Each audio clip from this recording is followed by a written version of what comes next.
Hi everyone, welcome back to Freak Sense TV. I'm your host, Charlie Freak, and with me again, as always, is my partner, which is Josh X, all the way from Portugal, Portuguese. And Josh, say hi to everyone, buddy. Good evening, good day, good afternoon, sending love and light to you all. Thank you for that. Now, Josh is in Portugal. We're in Mexico. So right now it's about 1:30 our time here in the afternoon. So that makes it 7:30 in the evening for Josh. So he's graciously giving his evening time for us. So we appreciate that very much. And of course, right now, maybe I'm not in Mexico. Maybe I'm at the center pole because look at the look at the aurora borealis behind me. So yeah, this is pretty cool. This is pretty cool, and it's the kind of stuff that exists at the center of the earth. So one of the things that Josh and I are going to do for sure within a calendar year is we're going to go to the center of the earth, and no one is going to stop us. No one's going to stop us. No one is going to tell us that we can't. And anyone who wants to come with us, you can come with us. And we're going to go find out what's going on at Shangri-La, what's going on at Agartha, and we're going to see the truth of this magnetic reality that we live within. Are you right, Josh? Right? You there as long as you book the ferry.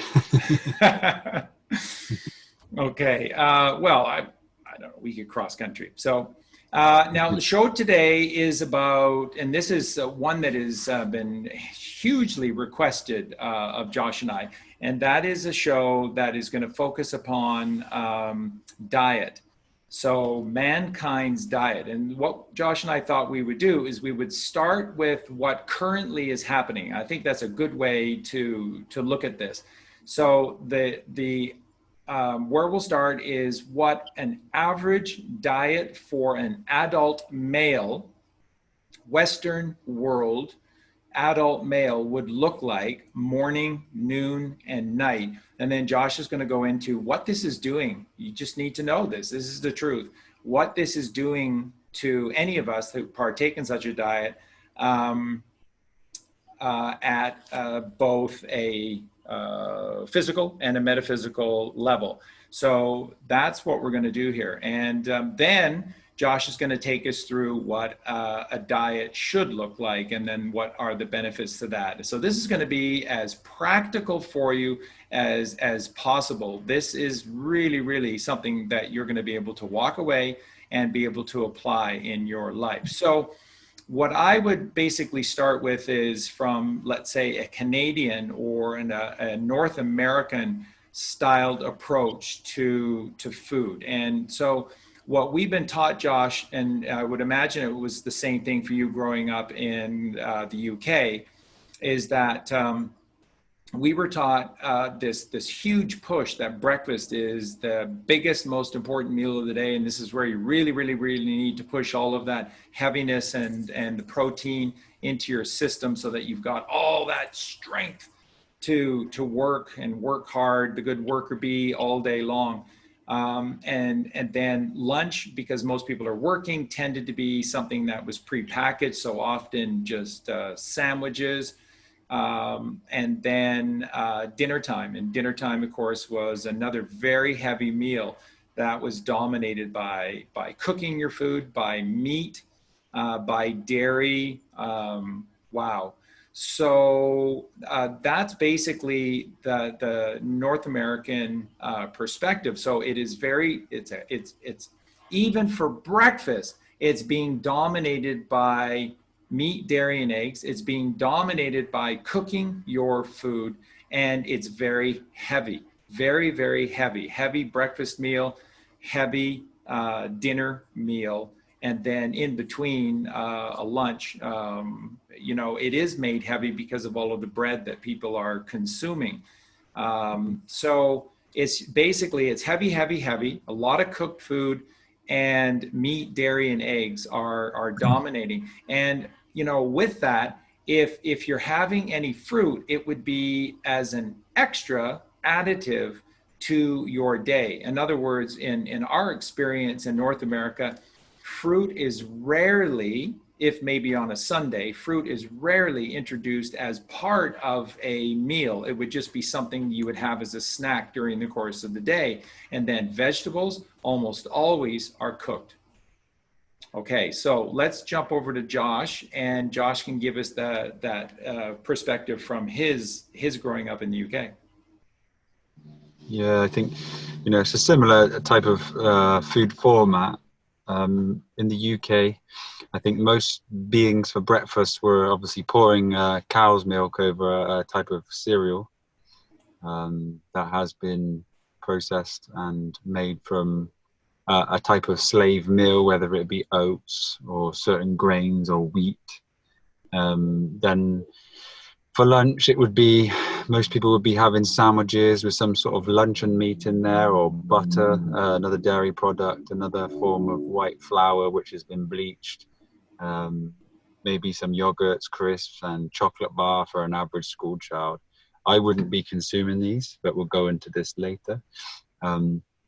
And then people would possibly say come home from their school work, maybe have a small snack, packet of crisps, a chocolate bar, and then for their tea they would have some sort of heavy starchy food such as pasta or rice or potato, with some sort of animal inside of it, with a few cooked vegetables, and then go to bed very inflamed and full, and allowing the digestion to take place until they rise for the next breakfast, where they truly were not fasting, and they were just dealing with heavy amounts of inflammation, and to repeat the cycle again.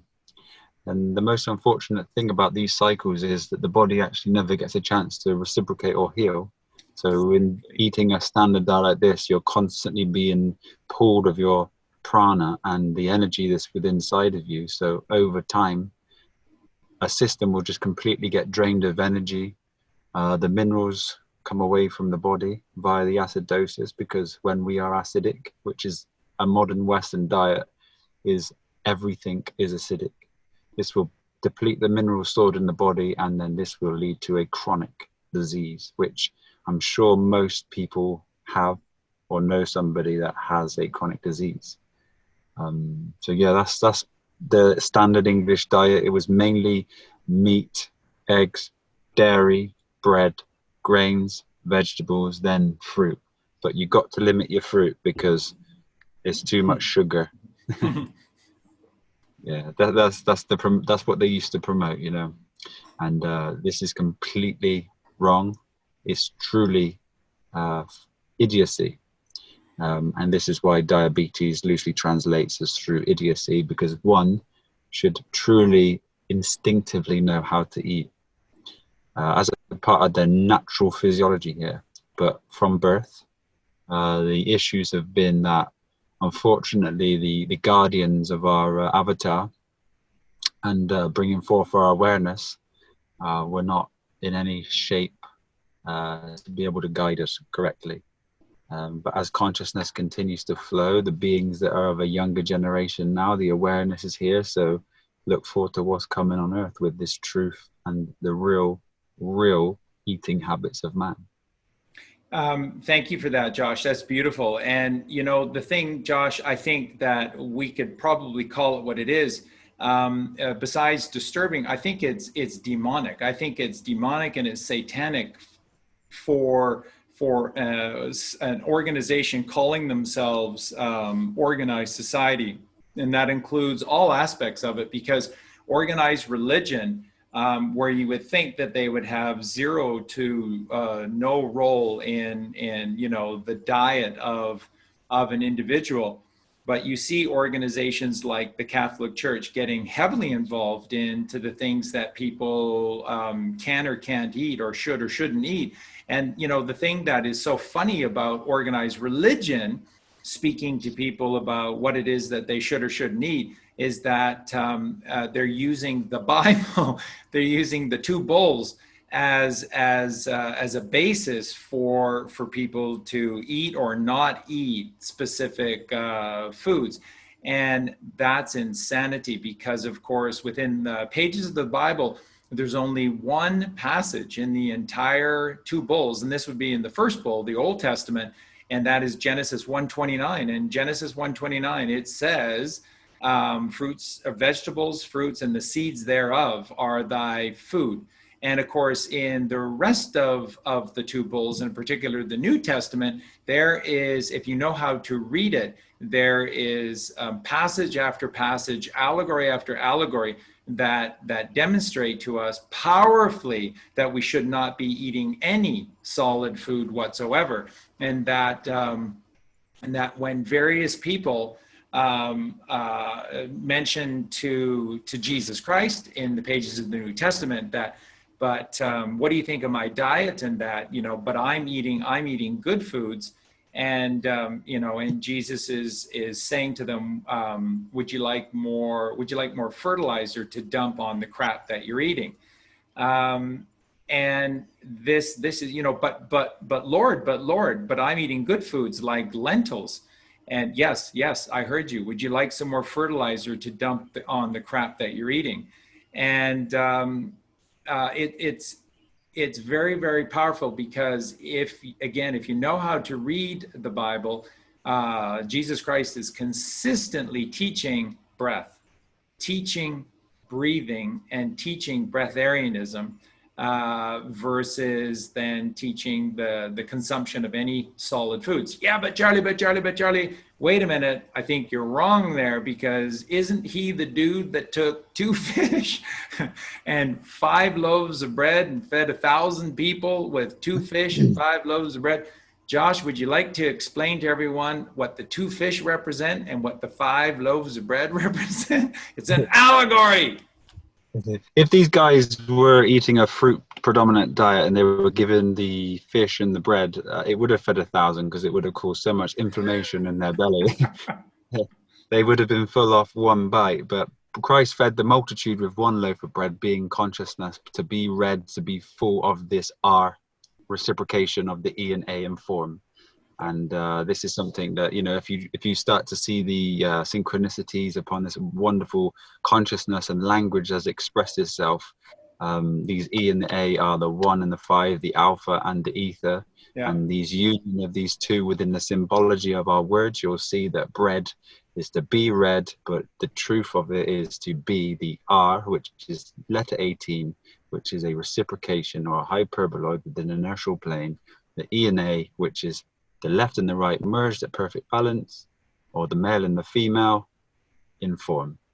And this truly is what bread is. And you can feed thousands with that type of bread, with no food, and the breath within. And this is why the word breath has eat right inside of it, and it be our ether phonetically, because the ether is our true form, but we're here in a dense format where we can experience these things such as food. Now, food is our form. If we look at the word food, F is 6, which is matter. There's 2 zeros or 2 O's, and D. D represents 4, which is form. So it's the matter looking at form. So there's many different layers of this food, and I really know, as I have been through and become, that food plays a significant, if not the only purposeful food, is for your vibration that you carry, or the awareness of your entity, and the connection to this divine, and allowing these pathways to become a part of the system. Have you had a similar experience within your own eating habits, Brother Charlie? Oh, and of course, you know that I have, and for both Colleen and I, and I think most of our listeners know that for Colleen and I, Colleen essentially her food for the day is orange juice, and there's not a single thing that's wrong with that at all. It is exactly the kind of substance that we should be consuming. First, it's a juice, so there's zero pulp to it whatsoever. and then it is the golden angel. And I'll guarantee you that in its original form, I don't know this for sure, but from within me and from the gnosis that Josh teaches, I absolutely know that the original form of the word orange would have been Orangel, because I guarantee it, they took the L off of and turned it into orange instead of orangle, because what an orange is a golden angel. Oranges and orange juice is angelic. It is angelic light that is golden in color in nature. And that is the basis to Colleen's diet. And then in and around that, like at dinner time, because we feel the need, and it's wonderful because it forces us to make the time to relax and spend time with each other. So, you know, in that regard, in that end, it's very purposeful and very important. So that's very key. But we feel like the need to sort of have a conventional sort of dinner. But that's a salad. That's a salad. And the salad is loaded with all sorts of beautiful fresh fruits and some vegetables. But again, they're raw, and then lovely spices. And then for the dressing that we use, Colleen makes a honey-based little dressing for it. So it is so delicious. I'm not sure I could continue to live this way and eat this food for an eternity, and then start that eternity all over again and eat the exact same foods. They're light, they're delicious, they make me salivate. I look forward to that conventional meal. During the day, we don't have conventional meals.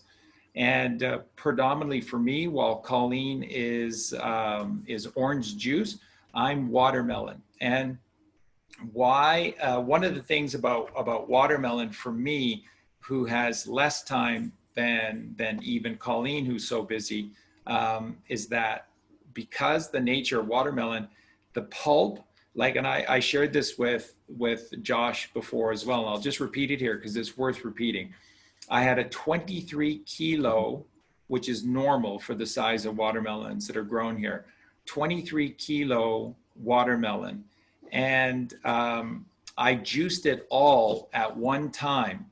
And the amount of pulp that was created from that 23 kilo watermelon was less than half of a liter or kilo of pulp. So you don't have to juice your watermelon at all. And of course, the consumption of the seeds are so important. The seeds are very, very, very important and very good for you.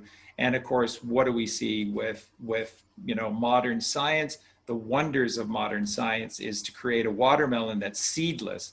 Once again, Monsanto product that is taking away the highest high, the highest good, the highest nature of this natural product from you. So for me, it's predominantly watermelon. For Colleen, it's predominantly orange juice. And then every evening together, we sit down and we have a delicious salad, a lot of spinach, a lot of what we grow here. We have trees. These are amazing trees here in Mexico. They're called chaya. And the chaya tree is essentially like spinach, and it just grows what look like maple leaves. So it's a very beautiful tree. And all you do is you just pick the leaves, and that's spinach off a tree. And what a lot of the ancients referred to chaya as is a super spinach, and it's one of these superfoods, because it, as good as spinach is for you, chaya is like 10 times more concentrated and powerful in terms of the nutrients, the minerals and nutrients that exist within it. So it's very, very powerful. And we have, I think, in our yard about 7 of the chaya trees. So you just pick the leaves off the tree, and delicious is really good. Simple, very simple. It sounds very simple, and the most convenient food has actually been given to us in its holistic form, ready to eat. Yeah. And there's nothing more convenient than the fruit and the herbs. And this is the thing, we go to work to get the not to get the convenience food, but we go to work and we have to use the convenience food, which is separating us from the true convenience, because we've made a decision that we go to work and earn the money to pay for things in a way that we have separated ourselves from this one space. But the diet that you have there, my brother, is wonderful. And I can hear a lot of people, wondering, where the protein would come from, how would you survive off this juice? And, especially people in the gym format, people that are looking for the fitness or the diet and to Yeah. lose body fat, etc. So we'll cover this. So there's a multitude of beings that are able to learn and to be able to get the understanding of all this. Well, first of all, we'll just cover the protein side, because I know it's very big. That your body does not want protein. Your body does not want collagen. Your body makes these things internally from the amino acids that are within a certain substance. If you are experiencing a transition at the moment and you still are consuming meat, meat is full of protein, but the real truth is that you do not want to consume protein. Protein is very toxic, it's very acidic. And the reason why it is toxic and acidic is because, for instance, we'll use a cow. A cow has eaten grains, grass, fruit, or whatever the plant-based diet has been given to that animal at the time. Now, the animal has utilized the amino acids inside the fruits, the vegetables, or the grains to create his tissue. Now, his tissue, from the amino acids, is converted via protein synthesis. And now this tissue is being created. So the protein synthesis is what creates the tissue. So when you eat protein, you are eating the tissue of another life force, whether it be a broccoli or an animal. But the more protein in the meat is very hard for the body to break down and to convert in the only source the body wants, fuel, which is glucose. Yeah. If you have excess glucose in the body, it's stored inside the muscle. So this is where we go to the gym. Now, if one is working out inside the gym and is looking to gain muscle, if we think logically and we can hear that glucose is the fuel source of the body, and if you consume an excess amount of glucose, it gets stored in the muscles as glycogen. So if one's looking to build the muscle tissue, they need to create hypertrophy, which is a strain or a load on the muscles. The better rep range is the higher rep range. The modern day industry promotes 6 to 8 repetitions. But for one, if someone could lift 100 kilo, for example, for 30 reps, they're lifting a weight load of 3 tons, which is putting a 3-ton load over one set on the body. Now, somebody that could do 30 reps on 100 kilo could possibly bench around about 180 kilo. Now, if they were to do that for 2 reps, it's a 360 kilo load. Now, the difference here is significant, that one set is 360 and one set is 3 ton. If you connect the mind to the muscle and you can truly feel this, you will see that the gains from training in a hypertrophy way with high repetitions and then fueling it with glucose and pure amino acids from these plants, eating them in excess will allow the body to grow. So what you need to understand is the greatest land animals on earth are all plant-based. Yep. The gorillas, the rhinos, these are huge animals. The elephant, and you may get the odd animal acting strange these days because of lack of fruit and abundance that are around and having a bloodlust. But, this would go on among awareness within all entities and animals. So one can actually gain a serious amount of muscle and reach the goals that they have by understanding the true physiology and the diet of man, which is to use amino acids to code new tissue. So these amino acids are very important for, say, a bodybuilder or someone trying to heal after exercise, and then to be able to give the fuel that it needs and the excess amount of glucose, which can be stored in the muscle tissue to keep the volumization that's happened during the training session. Now, if someone's trying to lose weight and they have an idea that the industry has put in as a thought form in the mind that fruit can make one fat. It is completely wrong. The body stores the glucose from the fruit in the muscle tissue. The fat stored around the waist is waste or toxic waste found in foods that are not easily absorbable by the body. So the bread and the pasta and the meat and the dairy and the sugar and the processed foods, even the starchy foods, these are all adding to the waste line. Yeah. Because if the body cannot deal with that in that instant, it doesn't necessarily know what to do with it. So it has to store it on the body as waste to deal with it at a later time when the body has enough minerals, enough amino acids, and enough glucose to be able to remove it without causing any more acidity to the body. They have another thing in the industry: fast, slow, medium carbohydrates. There's no such thing. They say, you know, pasta, fruit, vegetables, these types of things. They're no different in a structure, but it's how the body breaks these things down. So a rice, for example, or a pasta would take a lot longer to break down within the body. So what it is a slow releasing carbohydrate. But when you consume these foods, you're creating a great deal of inflammation in the gut wall. Especially gluten. Gluten acts like razor blades in the intestine. It cuts it up. It's not good for the body at all. So you get this full feeling that becomes, you know, a normal sensation when you eat food. And when you convert from this type of diet to a holistic plant-based diet, this feeling resides, and there's almost a confusion because you think that's the full feeling, but it's not. It's a distended, inflamed intestine, which is causing so many problems with the standard diet of man. So training, you know, you're looking to lose weight, fruit will just completely allow all of the toxic waste to come off the body. And if you can maintain on a fruit diet, i.e., you know, you rise, you have a big 1.5 liter fresh orange juice, an hour later, a wonderful smoothie, you know, 5 bananas, a mango, some orange juice, beautiful. For lunch, you could have cucumbers, avocados, chop some tomatoes in there and keep it fruit based, have as big as you want, kilos and kilos, and consume that. An hour later you could consume an orange juice. An hour later you could consume a smoothie. For the supper time with the family, you could consume another great big dish of, if you were training and you weren't completely fruit based and you wanted to consume a few nuts and seeds, you could. But again, you could make the biggest bowl of ice cream, nice cream, and you can consume ice cream. And all of these things can be done a part of your simple diet, and this will give you the most optimum physiology for training, for living, for nutrition, and also this will give you the higher perception and clean the body out.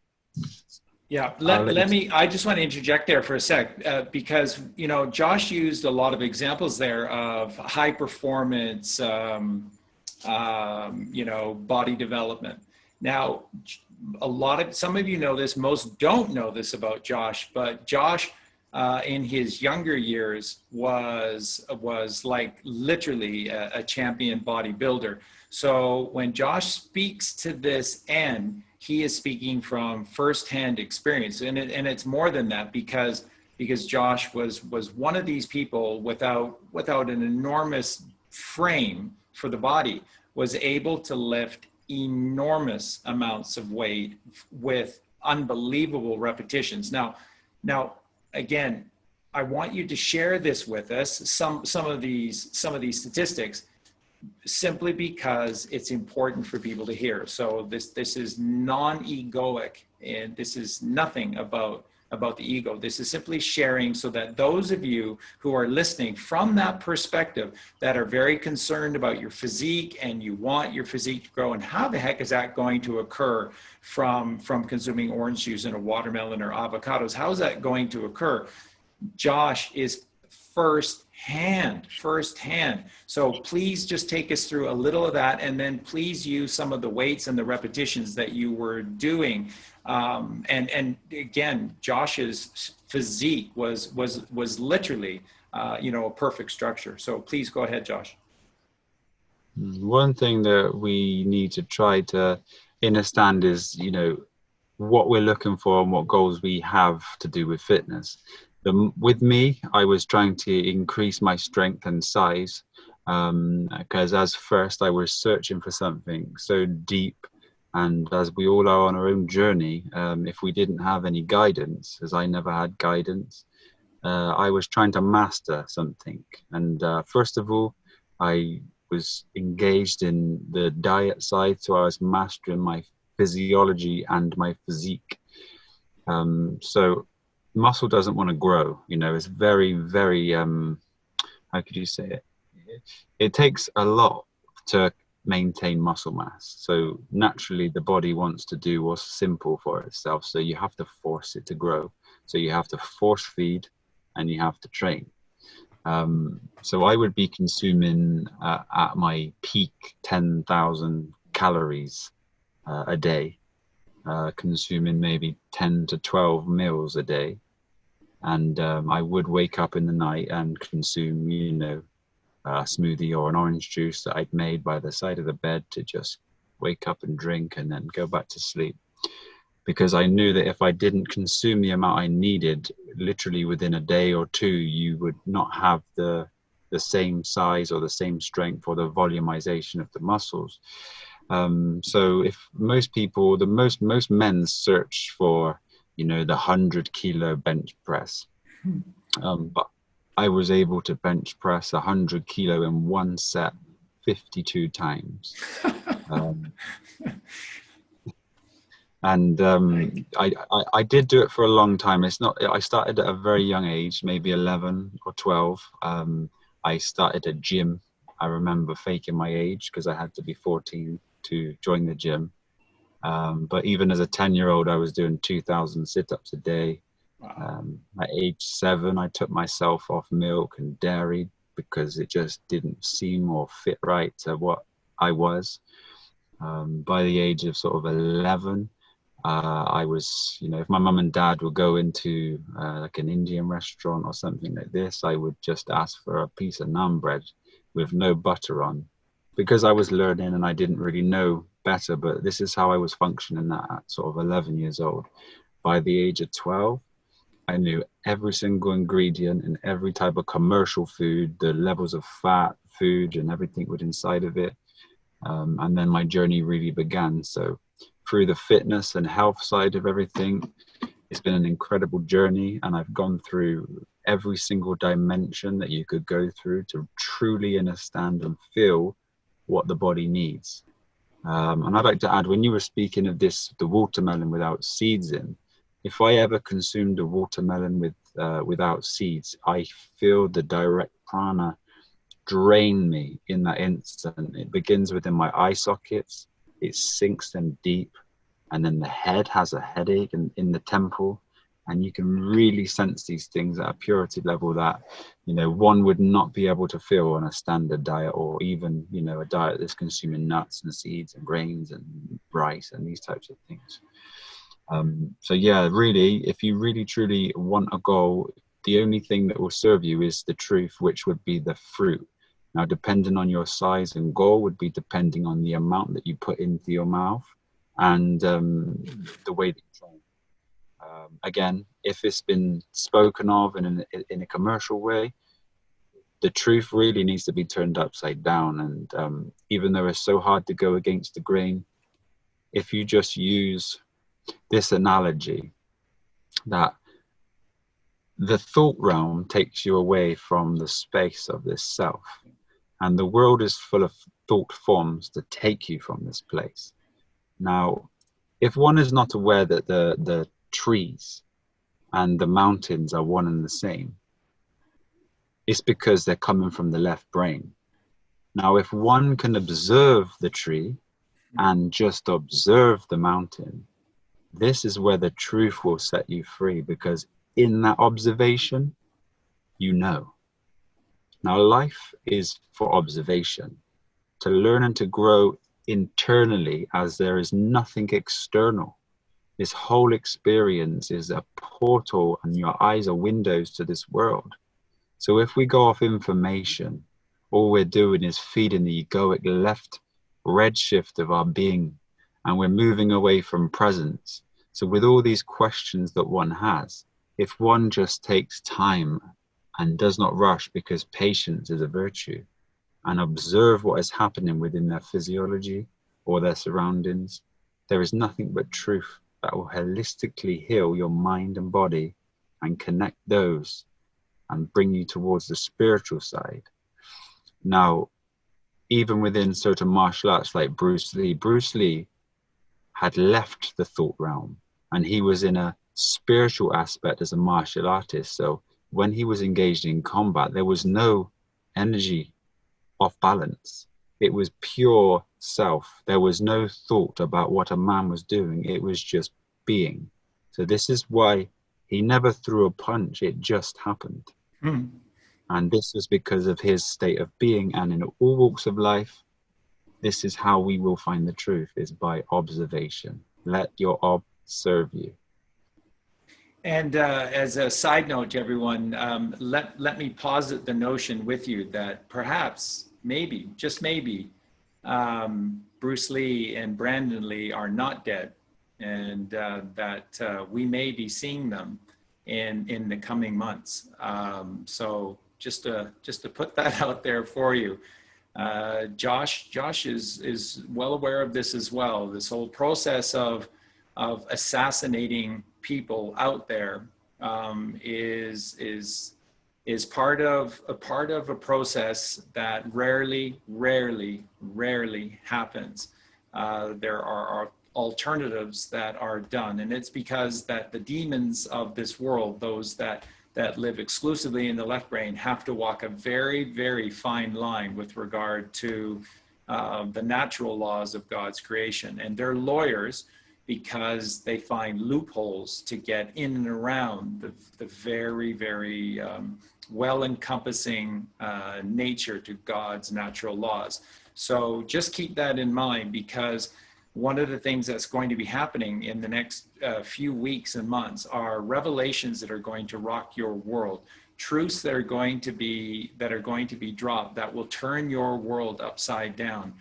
And you just need to remember that you are the truth, that what is the truth is your creation. And that is why if you knew yourself better, if you know thyself, come to truly know thyself, then you will be able to heal anything, because there are no problems, there are only opportunities. You are blessed with every single component capacity to overturn any underturning that exists in your world. The power rests with you, because you are the creation of the creator. And I just wanted to add that in, interject that, because there is a lot that's going to be coming. Do not let it overwhelm you. Let it embrace you. Let it hug you, let it hold you, and embrace it back. And in time, you'll be able to process the enormity of what is coming. But remember, it's the truth, and you are the truth. You will be able to accept and process all the truth that's coming, because that's what you are. We have been living a delusion, okay? A lot of people call the Maya the illusion, but it is quite real. You take a thought, you have made this world of matter the most real thing that there ever is. Every time you think of yourself, then you have created a body filled with matter, solidity, and all of this is quite real. It's just that the construct of this world has been orchestrated by those who wish to rule you, and those are the few ruling the many. So what they need to do are the teachings of Baal, the demonic upside down version of God, and Baal, B-A-A-L, turns the truth upside down. And that's exactly what we've seen occur in our reality. So with regard to our food, or with regard to, the things that we do to create a healthy body, everything that has been posited to us is literally quite opposite of what we are supposed to be doing. Now, there's a few points that I made here, and I want to interject a few of these things, and then I'll let Josh comment on all of them. But one of which Josh talked about ice cream. One of the incredible gifts that I gave myself is, as soon as I became free of living at home with my parents, who are wonderful, beautiful, beautiful people. And we mostly, we lived by the ocean, and we mostly just consumed seafood, and mom and dad kept a huge garden, and we just ate freshly grown fruits and vegetables. So I had a much, much better diet than most as a result of that. And my life was spent, so much of it growing up, aiding and assisting in the garden at all times of the year, whether things were growing or they weren't growing. There was always work to be done to ensure that the garden was going to be at its peak performance. So that is one of the things. Is when I moved out of home, I got myself a Champion juicer, and I still have it. It's the same one that Colleen and I still use today. They at least were made to last. Okay. And I think it cost like $400 when I purchased it, which was, you know, quite a bit of money back then. But the proof is in the pudding, as it has lasted beautifully, never a problem all this time. And you'll notice with your juicer that it comes with two components to strain or to not strain the juice that you're creating. So you'll have one piece, the rectangular shape, and one is a strain. So what it does is it holds back the pulp and only allows the juice to come through. So this is how you're able in seconds to be able to juice a liter, depending on what it is that you're juicing, of juice, and then it holds back the pulp.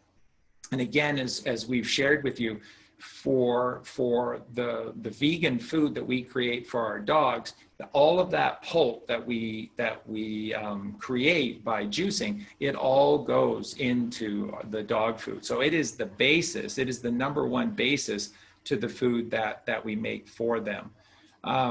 So consider that. Now, the other aspect to the juicer, Champion juicer, is that they give you another plate. And it's not a strainer, it's solid, it's completely solid. When you put that in, then whatever it is that you are attempting to juice, it all just funnels straight out.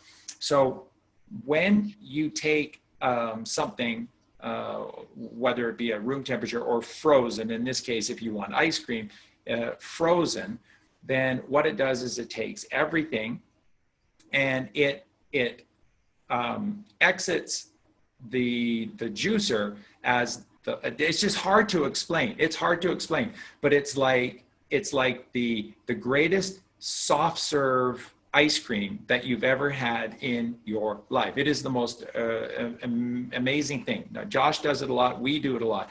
The little trick that we use, folks, is that with some of the fruits, they can be quite pulpy and dense, and so they're not quite as viscous as some of the others. So what we do is we combine the frozen bananas, which are really good, and the frozen banana mixes with whatever it is that you are turning into an ice cream, and it just creates this, again, incredible consistency, just as if you were going to one of these horrific dairy soft serve ice cream machines. It's incredible. So that little tip that we just want to share with you is the frozen banana.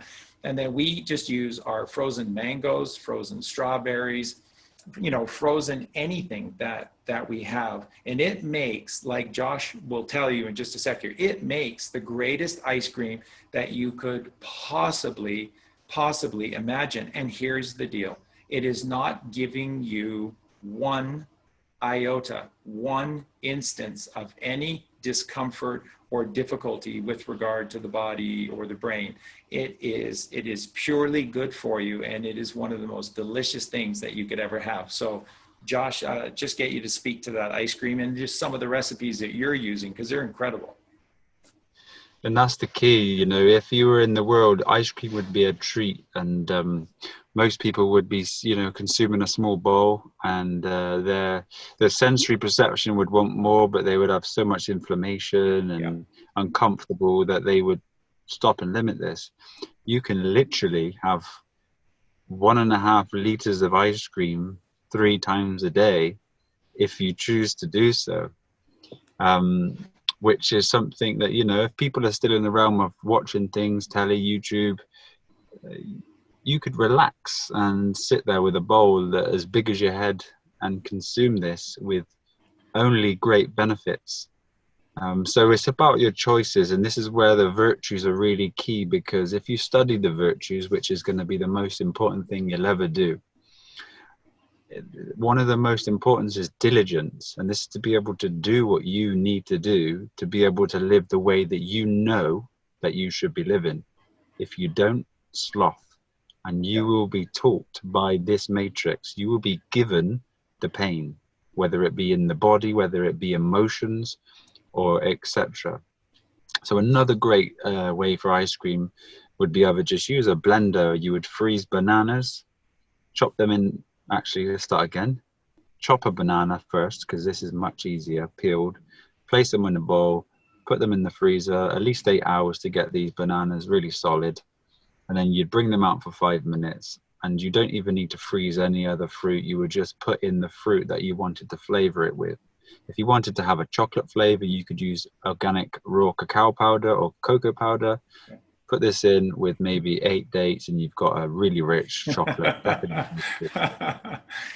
Another great tip, the greatest tip of all, is to use a mature coconut. So say 3 mature coconuts. Have the water separate, use it as a drink. It's incredible. It's so similar to blood plasma. I mean, you could even use coconut intravenously in emergency situations. There's no such thing. You really can. But you juice the coconut. Now, what will happen is the fiber will come out the end of the masticating juicer, and what you'll see come out will be a clotted cream. Now, this can be used as clotted cream, or I would recommend blending some soaked dates, maybe 24 soaked medjool dates with 3 coconuts, and then one, not the coconut, sorry, the clotted cream. Clotted cream. You blend them together, put them in the fridge, and what you will have is the most richest, creamiest, soft scoop ice cream you could ever experience with 2 ingredients, and that will satiate you like no other ice cream could. And obviously the amount that you could eat will be entirely up to you. Now, the waste that comes at the end is the fibers from the coconut. Now, if you're still consuming cooked food or you use it as a treat, this can be put in the oven at a low temperature for 8 minutes. And what comes out is like a smelling, like a biscuit or a oat biscuit. Now, if you just press blended dates in with this and create a cookie, this can be enjoyed raw, or you can put it in a pan and cook it lightly both sides, leave it for 5 minutes to cool, and you have the cookies. So you can have cookies and ice cream from dates and coconut, you know, and heal thyself. So it's about knowing, for one. I myself had enough time away from the world and the matrix that these recipes and these things flew, and they sort of come into my beingness, and I was able to just create and learn and grow with food. But this is why we're here to help, and these things here will save your family, save your children. Again, with a smoothie, if you just pour it into ice cream containers and freeze them, the children can go to the fridge whenever they wish and take an ice cream out with pure fruit in it and fully be healed, fully be healthy, fully be activated. They won't have any rushes from sugar. They'll stay balanced, and they'll learn, they'll grow, and their bodies will be free from disease. You will never find a fully plant-based, unvaccinated child who is mainly raw and fruit ever catch a cold, ever have a runny nose, ever be sick, ever be ill, ever have that sense of acidosis. And you know, this is truth. This is 100% truth. So yeah, there's many things that you can do to enjoy yourself. And you know, if most people in the Western world would say, well, you know, I don't want to eat grass or rabbit food. Stop that perception. Everything that you flavor your food with, the meat, and it is coming from the fruits, is coming from the herb. And you just need to translate the old way into the new way and realize, I need to stop buying these things. I just need to buy avocados and cucumbers, a few tomatoes, some bananas, and some fruits that I like. a few coconuts and dates, and you can create anything from that. Yeah, absolute truth. Now let's just go back over this point again, because this is so important. Why does the average mother, okay, and this is care and compassion, okay, the sacred feminine is care and compassion. So the sacred feminine has a far greater awareness to what we're experiencing or what we're dealing with, what we're living here on this material plane. They really do, but they are often the ones that are in charge of buying the groceries, buying the food for the family. And so you have someone with ultimate care and compassion that is preparing the foods and is often purchasing the foods as well. How do you get someone who is so wise, so beautiful, and is so connected to care and compassion to be able to willingly participate in an industry that force breeds, tortures, grow in restriction and lack, and then horrifically murder, and then just let it sit and fester before piecemealing it up into some product that is so horrific by the time it makes it to a store that they have to perfume it and they have to inject it with a red dye to make it look palatable. Because I'm just going to make this so clear for you. And it doesn't matter if this is the meat comes from some humane farm as well. This is the very nature. This is the truth of what happens to flesh when it's no longer alive. The festering process is immediate. It starts immediately and it only grows. So every single minute, it's doubling, tripling, quadrupling the horrific negative effects. And every single minute, this process of festering is only growing within this dead tissue. Okay, because it is attempting as fast as possible to return back into the mother so that it can be ready to in the creation process to born another live creation, to have this experience again. This is exactly how it works. That's why God is your one true father, and that is why the Mother Earth is your one true mother, literally. And that makes us all brothers and sisters, by the way. We literally are all brothers and sisters. We are, not the children of our parents. So another podcast. But the thing that for you to remember and to absolutely know, and again, if it's not enough to hear this from us and the data that we've provided to show you this on various podcasts, then obviously you do your own research as well. It's harder because they lie to you, but the truth does exist. It is out there, but you have to work harder to find it.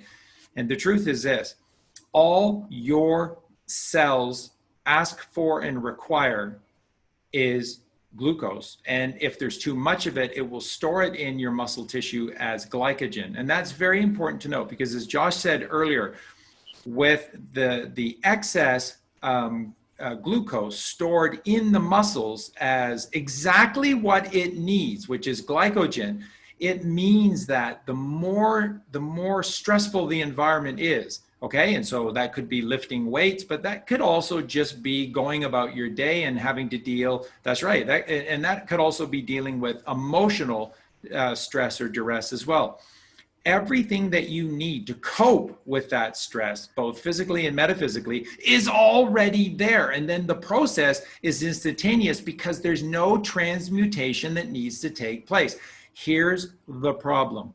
When you don't know this, when an agent, beautiful agent of care and compassion, which is the mother, is buying meat, dairy, and eggs for her family, when you ingest this, because you're told that you need to, and that if you don't, you're a bad parent. And ultimately, I mean, this can lead to the government to literally take your children away from you. They can make a case and they can literally, because you'll see yourself as a corpsoration and you'll go along with all of the charade, and they can literally take your kids away for controlling their diet. That's how important diet is to these demons, because they know that's how they control us.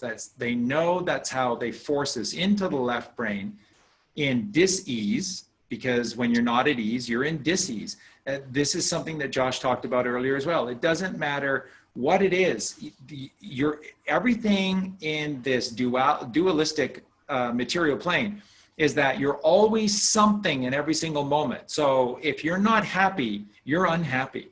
And if you're not joyful, you have no joy in your life. Mm-hmm. And if you're not considerate of yourself, then someone is considering you. That's exactly how everything works. That's why there are radio waves. That's why there are television waves. That's why there are movie theaters, because they're always considering you.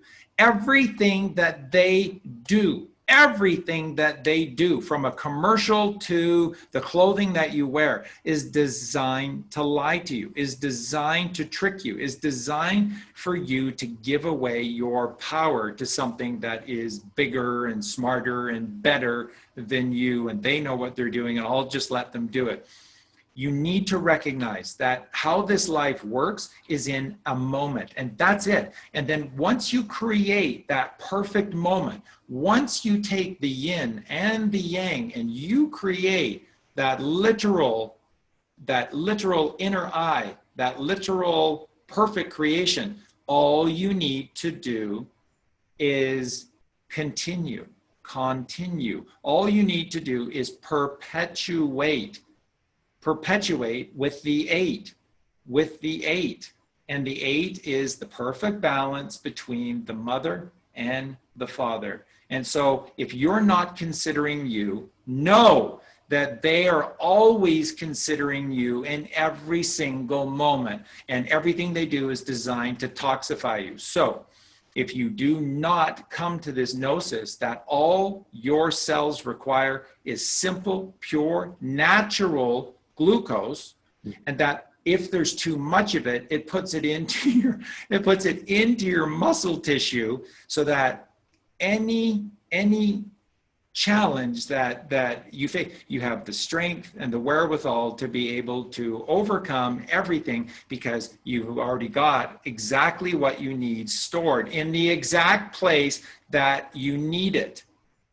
And it works for the brain and the mind as well. So you can either be in balance with nature, as the Buddha taught, or you can spend your entire existence fighting against what is. And then your life becomes what isn't. And how many people can relate to that, because that is the true delusional reality of this dualistic world, that you're living lives that are unreal, that are delusions, because you take their word for it and not the truth. And who cares where the truth comes from? If it comes from, a couple of guys here, me, I'm currently at the center pole, what some people will call the North Pole, the boreal forest, and Josh is in Portugal. Who cares? To the tree. Who cares where you're getting your truth from, as long as it's the truth, And so what is Josh teaching you? This is very important for you to hear again. Please listen to what I'm about to say. When you give the two temples, the temple of the mind and the temple of the body, when you give your two temples exactly what it is that they need, they provide everything for you. So you don't eat foods for the proteins, because the proteins that you're ingesting are not designed for you. So the logic within the rational, logical mind of the very intelligent person who got A's in their tests at school, he says, well, of course you eat a big, strong animal to take their big, strong protein, and then you will become big and strong. Now, you ask 80+% of anyone walking down the street, they'll tell you that that's the truth, or that they believe that 100%, that that's the truth. You eat big, strong animals to be able to ingest their big, strong protein to turn you into a big, strong person. Okay, bullshit. Because number one, that protein that is being produced is produced for them. You're not a cow. You're not a bull. You're not a sheep. You're not a lamb. You're not a pig. You're mankind. And then you're a unique one-off perfect recreation of a mankind. And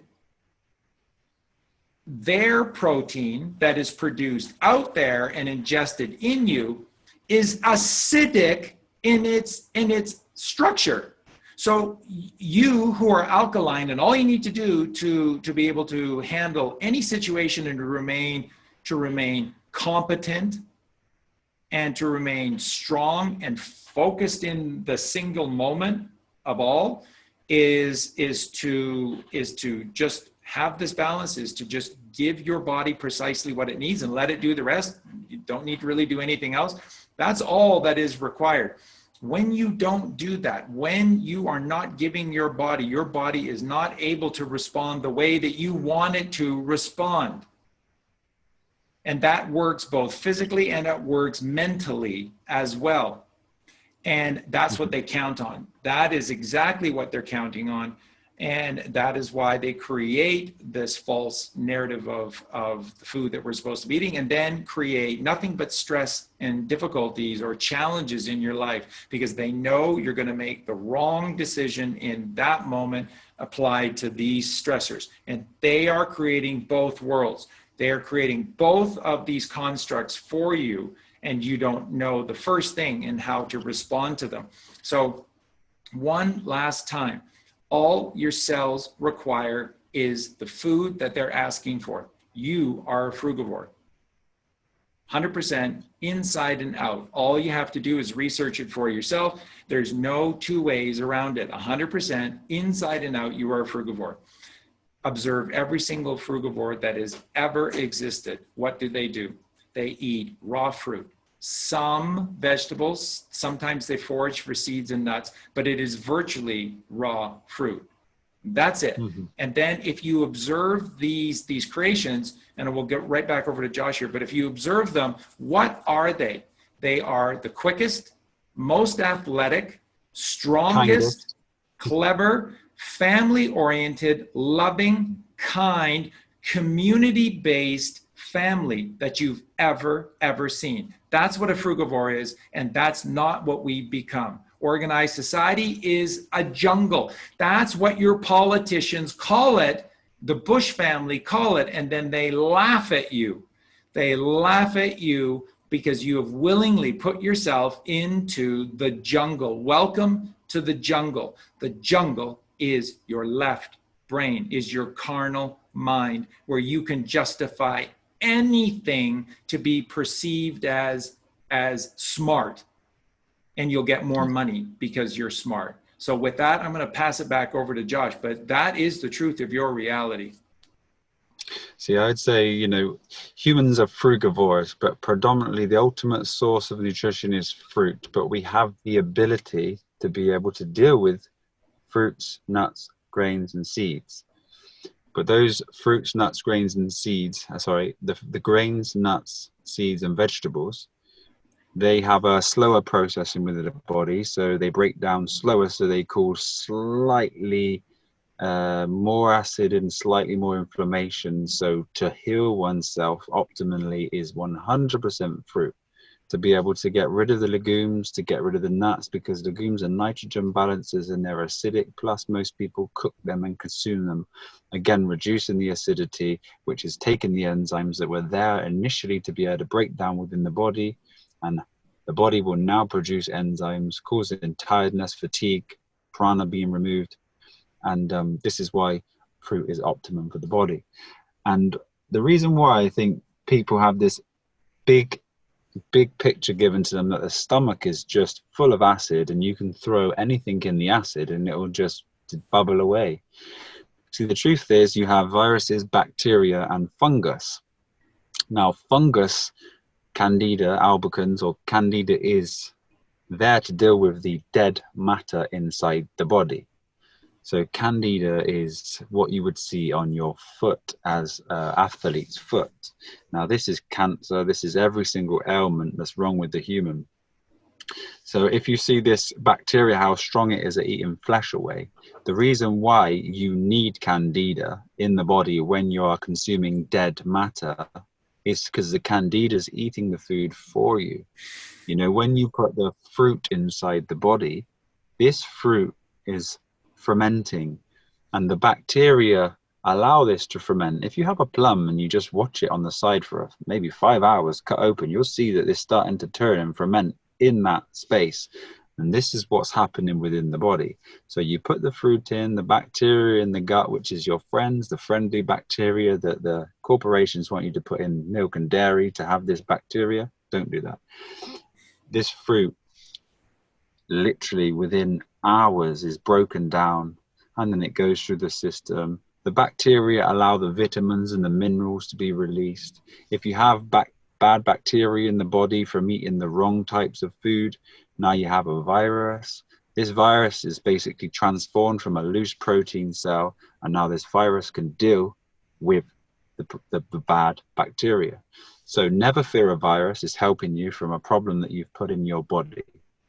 Now, you cannot catch a virus, so we know what's going on in the world what's going on in the world at the moment. Just don't fear it, observe it, because it's a part of the system. It's a natural flow of life. If you're not engaged in the left brain world, you will just be one with nature. You need not get caught up in this. Stick to your fruit, stick to your family, stick to the earth, and you will still remain peaceful. Now, if we look at the good bacteria, we've done that, the bad bacteria and the fungus. So people don't want Candida, they say it's cancer, but again, this fungus is saving your life. Mm-hmm. There's a purpose for it. If you were to put in meat and dairy, or let's just say an animal flesh in the body, now that animal flesh would just sit in the intestine until it decomposed. Now, it's not going to happen very quick. So the fungus there itself is growing and multiplying and using this as food.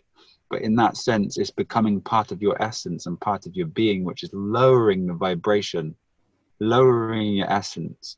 With the meat, you have to break down the fibers. The fibers contain hormones such as stress, cortisol inside of it. Now, if you correlate that with the animal being stressed his whole life, encaged, encapsulated, raped, and just so many bad things happening to this poor little entity. And then when it's time for slaughter, it knows. It has emotion. It has feeling. So what's going on within the physiology of the animal at that particular time is stress hormones, and anything that is not good is being released into this body, adrenaline. And when you're consuming the flesh, your body's breaking down and removing and de-assimilating all of this to make it itself. And can you imagine on an easy load body just consuming fruit, how difficult it would be for something to be turned into your physiology? If you observe life and you see and you recognize whom is eating what foods, you will see by the stature of their body. They call it a meaty, he's meaty, this man, he's meaty. And if you observe someone that eats meat and when they don't eat meat, being able to look at the physiology of that being and compare it, you'll see that there's a thick layer of water that exists around the beings, and this is the meaty look. And consuming meat, your body does not want this. It's not available. It's stress, it's acid forming, and it will store as waste.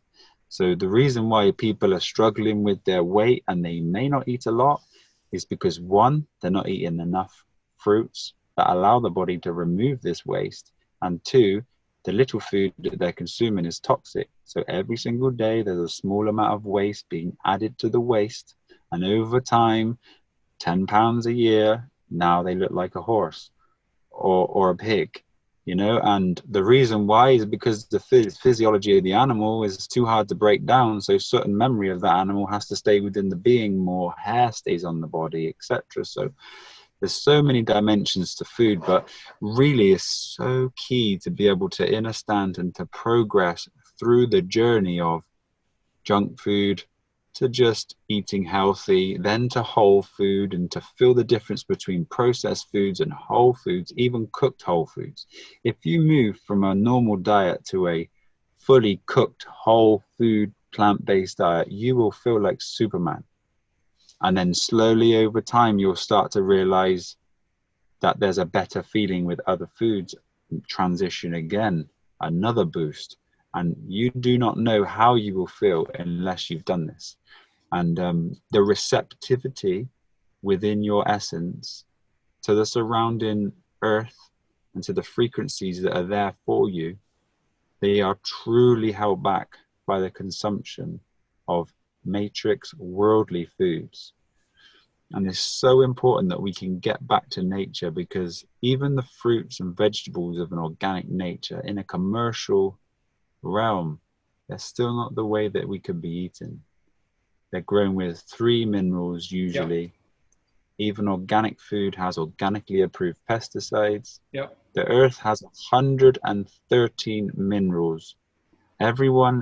Mostly everyone is lacking the true amino acid coding that we have the capability here for the extrasensory perceptions and the divine. Di means balance. This is the vine to balance ourselves. And if we can truly do this, we are supernatural beings. The word says it itself. To become supernatural, you must be supernatural. Yes, boy, there's just so much stuff. Thank you, Josh, to go through all of that. One thing that I just want to quickly share, this is why when Josh was just talking about this process of what is happening to these living, beautiful, amazing, sentient beings. Now, remember, I'm qualified to speak on this because by living out in nature the way that we do, and by allowing the farmers around here, and they're not using their cows for dairy, so they're all being led to slaughter. But during the rainy season, when they're growing their cash crops, so we're surrounded where we are right now. You'll just see everywhere you look. So right next to us, outside of our fields, right next to us is a soy field. Behind us is a cornfield, and across the road is just endless miles of sugarcane. And so there are cash crops everywhere. So the animals have to get off the fields for half of the year. And so for half of the year, they have to go somewhere. And like I say, where we are, which is, about 10 minutes outside of the closest little town, which is Miacatlan, there's only one road out here. So there's one way in, one way out. And where we are, there's no speed bumps on the roads, topes, as the Mexicans call them, topes. And you learn very quickly in Mexico that the reason that there's a tope in cities and towns every few feet is because if there weren't, even on a street where there's children playing in the middle of the street, they'll be going 100 miles an hour. It's just the way it is. They're very, very necessary. So out in our little rural area, when these big trucks are coming out to service the farmers, and they're, big semis, they are hauling it. And when we were first here, we would just see the most horrific things on the road, because in our little road, it winds a bit. And so there are some blind corners. When you're going with a huge rig that takes up the entire road at too fast and you can't really see, then there's no reaction time, and then horrible things happen. That's how the first of our 2 horses came to us, is that they were injured with accidents with vehicles. And then we had to heal them, bring them back to health. And then, nobody wanted them because of the way their legs look. So then they're ours. And we're happy to do that because they're our family. And boy, I'll tell you, wow, I love our horses so much. I love all of our animals so much. And those horses are so amazing. So, but this is sort of the very nature of our reality out here. So what we did is we opened up our gates to our area and all the land around here, and we allowed the farmers to just place their cows, and they put their horses, and they put their mulos and burros in as well. And it's just like a big family, and they all get along well with one another. They all mix and stuff. And for whatever reason, they do seem to love to hang out around our home, except when we're being shot at. But other than that, then they're always around here. And if you know a little bit about horses and cows, is that you know, they like to go to the washroom, and when they do, it's quite a lot. So it makes, and this may sound like a small thing, but with the workload that I have, it makes for more and more physical work and physical labor than I have time for. But you do it because it's the right thing to do. And virtually in everything that Josh is sharing with you today, what Josh is basically saying is that in every single moment, you have a choice between virtue and sin. And it's really that simple. Are you doing things for a reason that makes you look good or brings in some kind of value? There's a value added to it. Or because it's what, you know, somebody else told you to do. And if you jump through their hoops, then you'll rise further, faster, or are you just doing things because they're right? There's a right and there's a wrong. So it's very interesting, isn't it, folks, that we live in a materialistic plane where it's a complete duality, and everything is, these dualities, which are infinite, are defined by their polar opposites. Polar opposites, except one thing. You know, with these polar opposites for virtually everything, there's shades of gray in between. So that's the beauty of God's creation, because you can never replicate the same day twice ever, because there's an infinite degree of I'm relatively happy to I'm relatively sad to I'm completely angry and I'm completely happy and blah, blah, blah. You can never replicate the exact same amount of happiness and sadness from one day to the next. So this is the thing. You can go around the wheel forever and never get a whiff of deja vu because of this gift of free will within this you know, duality and the polarity of our duality. Except one thing. Right and wrong. There are no shades of gray for right and wrong. There's a right and there's a wrong. When you do what's right, no matter what the consequences are, then that's virtuous. When you do what's wrong, for whatever reason you want to justify it for, that's sinful, and there are consequences for it. They're built in. Colleen and I always teach that the rewards that you reap in this life are equivalent to the work that you do. So whatever work that you're doing, these are the rewards you're going to get. So if you want to live a rich, abundant life, then you need to live richly and abundantly, okay? And if you're making decisions that are economic based, that you see you participating in the forced breeding, torturing, and murdering of these precious creations, then you're sinful. I'm sorry, but it doesn't matter how you attempt to spin this, but that is a very, very sinful act. And like I said, I started this by saying I'm qualified to speak because these animals, they congregate around where we live. And every time I go out to deal with the other animals besides all of our cats and dogs, when I'm outside the property, they do not run from me. They do not flinch. And even just walking past them, it's a very emotional experience. It's hard to express unless you've lived this experience with cows in particular. There's so much energy in these cows. There's so much in their eyes that it's different. It's just very different in the beginning. Now I'm just used to it. But that's why I'm convinced that they are incredibly emotional beings. And this is why we target them. This is why these demons target specifically cows and not something else. You know, because we could be doing all of this to an almond, right? We could achieve the exact same things a lot better, Well, we could do all of this to an almond. Okay, that might be a lot better, for the environment, forget about their feelings or whatever, but just about the environment. That would be a lot better for the environment. But we don't do this to an almond. We do it to cows. There's a reason.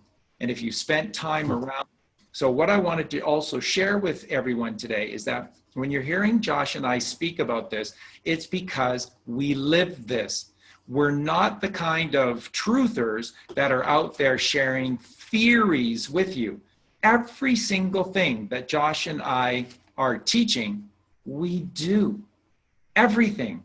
So when we're talking about raising the chrism oil, it's because that's who all of us are. That's the ultimate thing that we need to be doing to create Christ consciousness within us. But that's what we're doing. And when we talk to you about this food, it's because that's what we're doing. And when I speak to you about and Josh speaks to you about the effects upon these animals and then the consequences to us who participate, it's because we're doing the work. It's because we're establishing relationships with these animals. And I'm telling you, cows are singled out because of what cows are. There is a doctor who is a teacher at the University of British Columbia in Vancouver. I was born and raised in Victoria, and I went to university at UBC. And there is a doctor there, and he runs basically like a husbandry class. And he teaches people all about animals and about, the sort of the caring and the quality caring of animals. And what he says is so profound. And he says that anyone who thinks any animal is just some witless wonder or is just some, sort of bulk or mass that doesn't really have much thought going on or much value. They don't have much of a life because they don't, they're not very profound.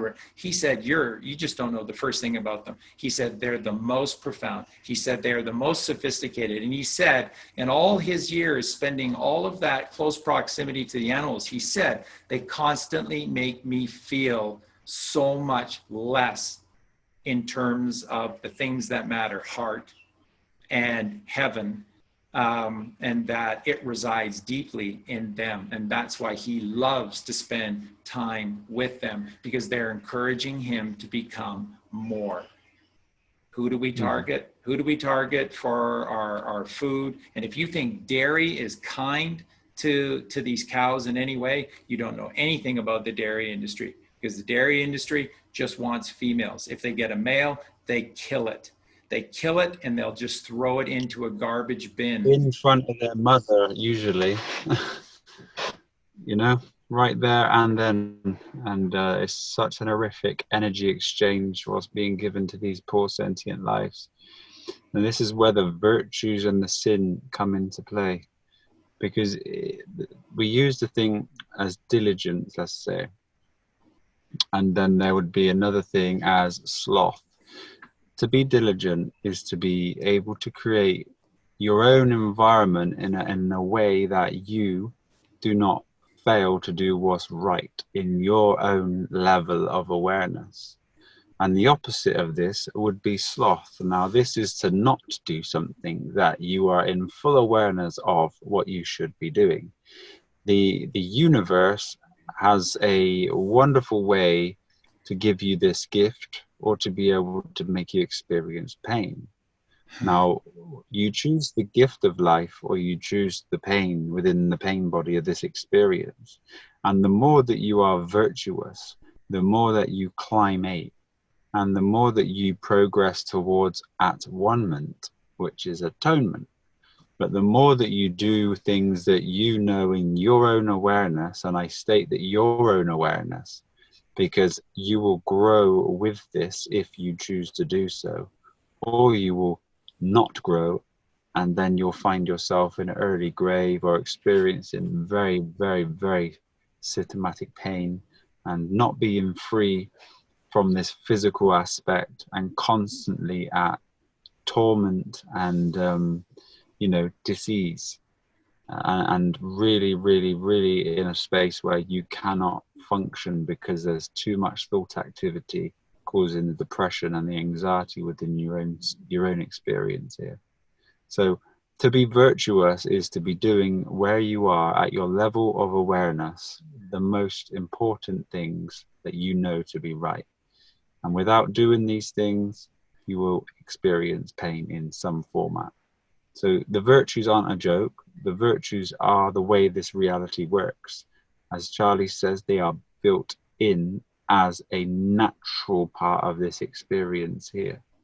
So, you know, if you can choose the righteous path in any situation, you are just going to continue to grow, continue to feel, continue to experience what we're speaking of. Now, you know, everybody has the dimension of connectivity to this one source of frequency. And all we have to do is let go. We let go of the world, the ideas, the thought forms that we all have to overcome. We protect our awareness, we protect our consciousness, we stop watching the television programs, because these things here put fear into our essence. Now our essence has to overcome the fear by actually having an experience in this physical format to see that, hang on a minute, why did I worry for years about this situation? And now I've encountered this situation. I spent a lot of energy. I was acidic. It ruined my life for this amount of time. So if we can find that space of non-thought, non-judgment, and know what is righteous.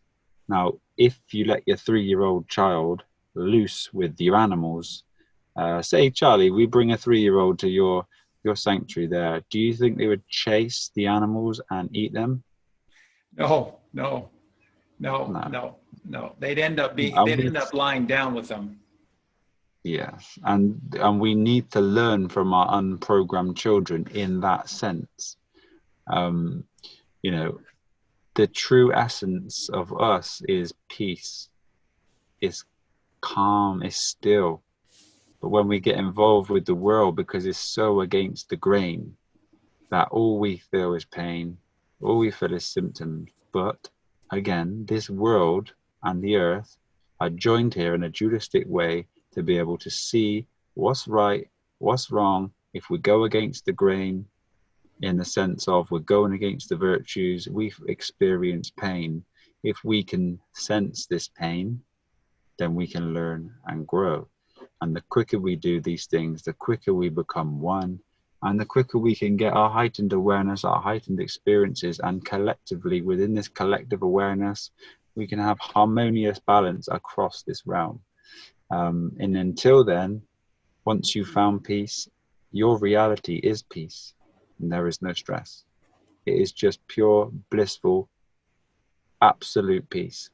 Now, I can experience pure electricity in one breath if I choose to do so. If I choose to sit still and breathe right, at one inhale and exhale, I can charge my body for hours with electricity, and I feel completely at one.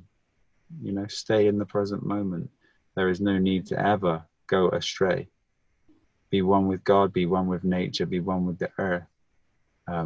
As everything that separates you from that, you're experiencing some sort of pain, mental, physical, or emotion. Let me interject a couple of things here, Josh. First, you know, everything that Josh is saying is just so perfectly beautiful, and is explaining this singular higher truth, which is to achieve balance. Everything is about homeostasis. How do you achieve balance, and what is there to balance? Well, again, within this prana, this living consciousness that is everything.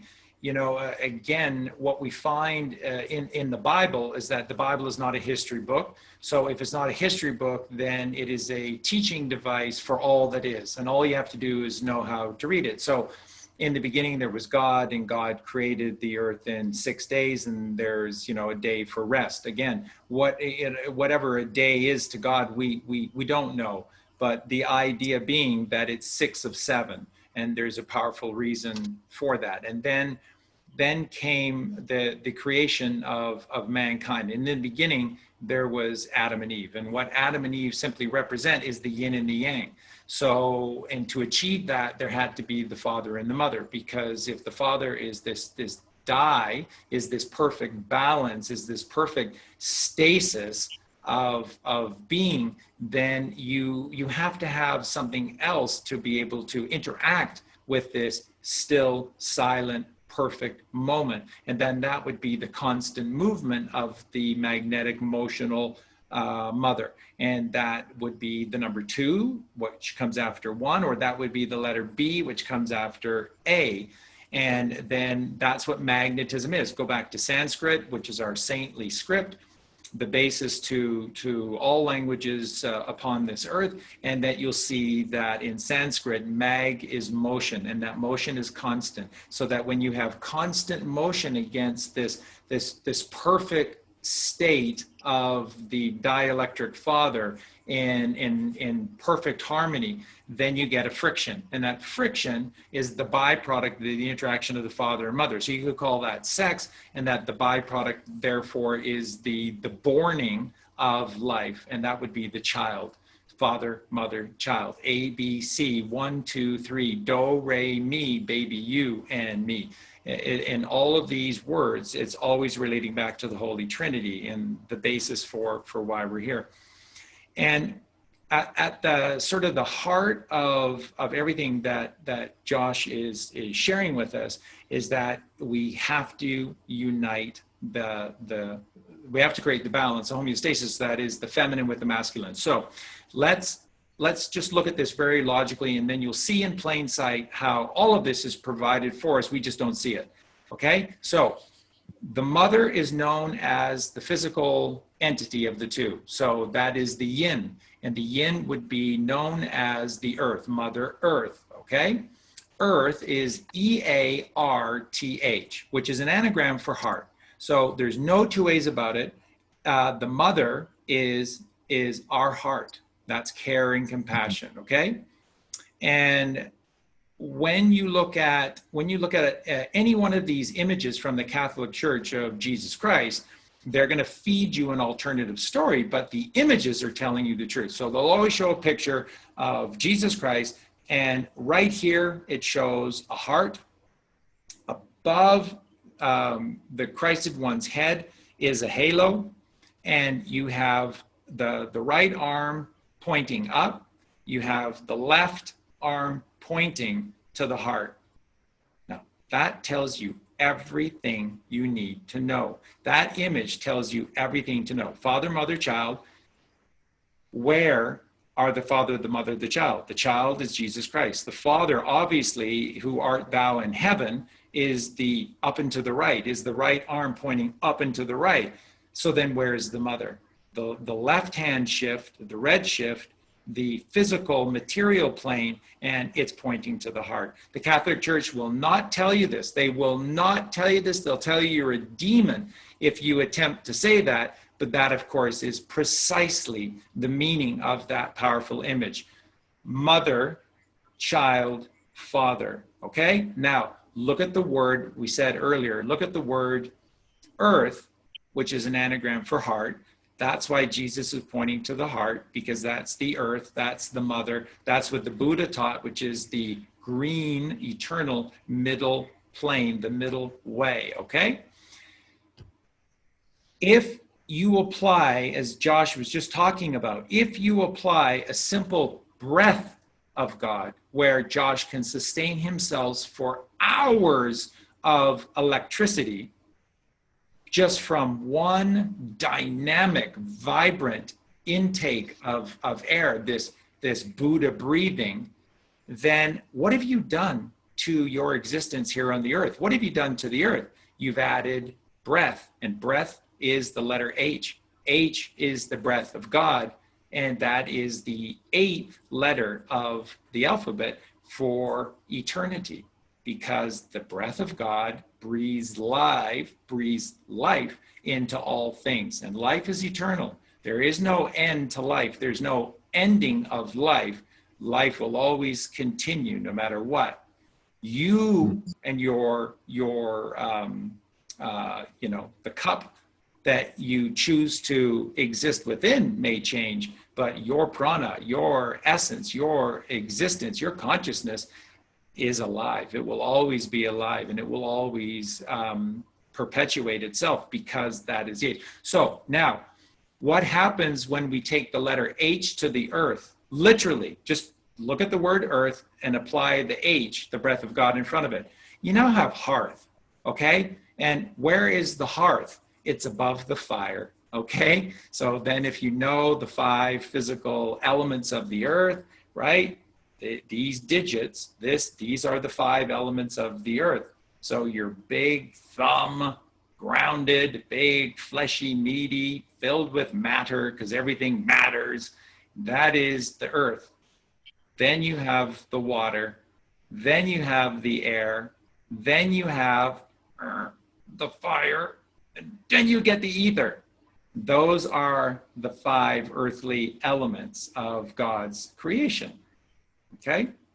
Very, very, very powerful. So when you're meditating, because we, the child, are electrical beings, then we are circuits. So we have to close the circuit. So why is it that when we're meditating, we will get into a lotus position? One, because it is making sure that our spine, the 33 vertebrae of our spine, are in perfect alignment, and that they're open to receive the gift of heaven above. So we get into this lotus position. And then what do? We complete the circuit. Okay, now, what I always find myself doing is I'm using these 2 fingers, okay? So look again, earth connecting, and this makes perfect sense for me, if you know me, I'm an airhead. I'm an airhead. And so I'm always just naturally connecting to the air, okay? That's what it means. So this in your pointer finger is the earth and the water. So when you do this is seeing the truth. That's why this is associated with these, because these help you to see the truth. It's like a magnifying glass when you add water to the earth. Who's John the Baptist? And again, we did this on another show where it goes all the way back to Sanskrit, all the way back to Persia and Babylon, all the way to Persia, Zoroaster, and then this god of the water, which is Ea, or phonetically pronounced Ea, which is Ea, which is the god or goddess of water. And so that you see that this basis, the basis to everything on this material plane that of life is the E and the A, as Josh says, is the ether and the alpha in perfect harmony and balance with one another. So this is once again yin and yang, and the masculine and the feminine is beautiful. It's always just so beautiful. And when you add the breath of God before this E and A, well, then you just get the most fabulous words, don't you? And one of these words is the hearth. And again, the hearth, where's the hearth located? Well, it's above the fireplace. So we did the 5 elements, and so this is the earth and this is the water. And when you get the water, gives you the truth. So it's a magnifying glass. It allows you to see truthfully into things, and you begin to see. So then it leads you to the Father. It leads you higher. You have to get higher. And so then it leads you to the middle finger, which we said is air. So when I'm meditating, because I'm such an airhead, this is typically where my fingers will always gravitate to, is to the earth and the air. And there I rise, because that's what I'm like. I connect to the birds so much, and to the eagle, and I am looking to rise with the sun every single day. So if you do it with this 4th finger, this is the fire. And the fire is the second baptism. So John brought you the wisdom of truth of this earthly plane by the ability to see in this physical form. But the second baptism, who will come from one later, this is when Jesus Christ has exalted himself as the Christed one in heaven upon earth. And then that is Christ Jesus, who is giving you the baptism of fire. And that is the purification of not just the body, but the mind. And this is the purifying of your thoughts so that you exist in this perfect state of balance within your mind by taking no thought. Okay? And then the penultimate would then be the connection to the Father in the ether. And so what a lot of people do who have truly ascended, what you'll see them doing when they meditate is they'll do this. Do you see that? They're taking 1 and 5, 5 and 1. They are uniting the two worlds into one. And this is how a lot of these ascended masters, when they meditate, they're completing their circuit this way. I'm doing it like this.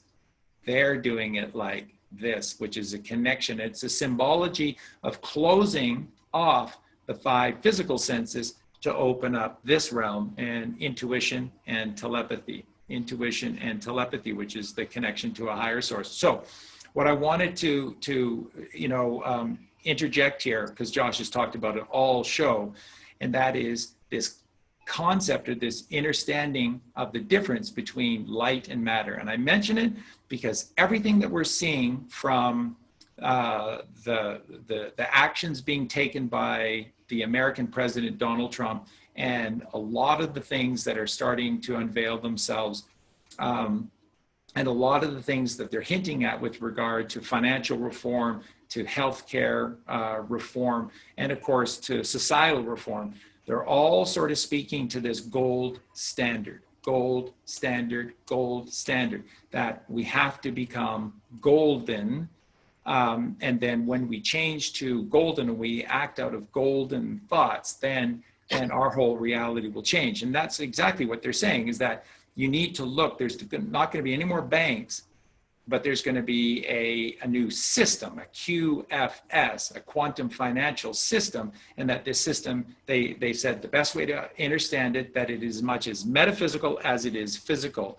And that to fully understand it, it's holistic in its understanding, that to be able to understand this new quantum financial system, you have to look at it holistically, and that's as much metaphysical as it is physical. And this is why they're talking every day and showing you graphs about the Schumann resonance, measuring the vibration of the earth.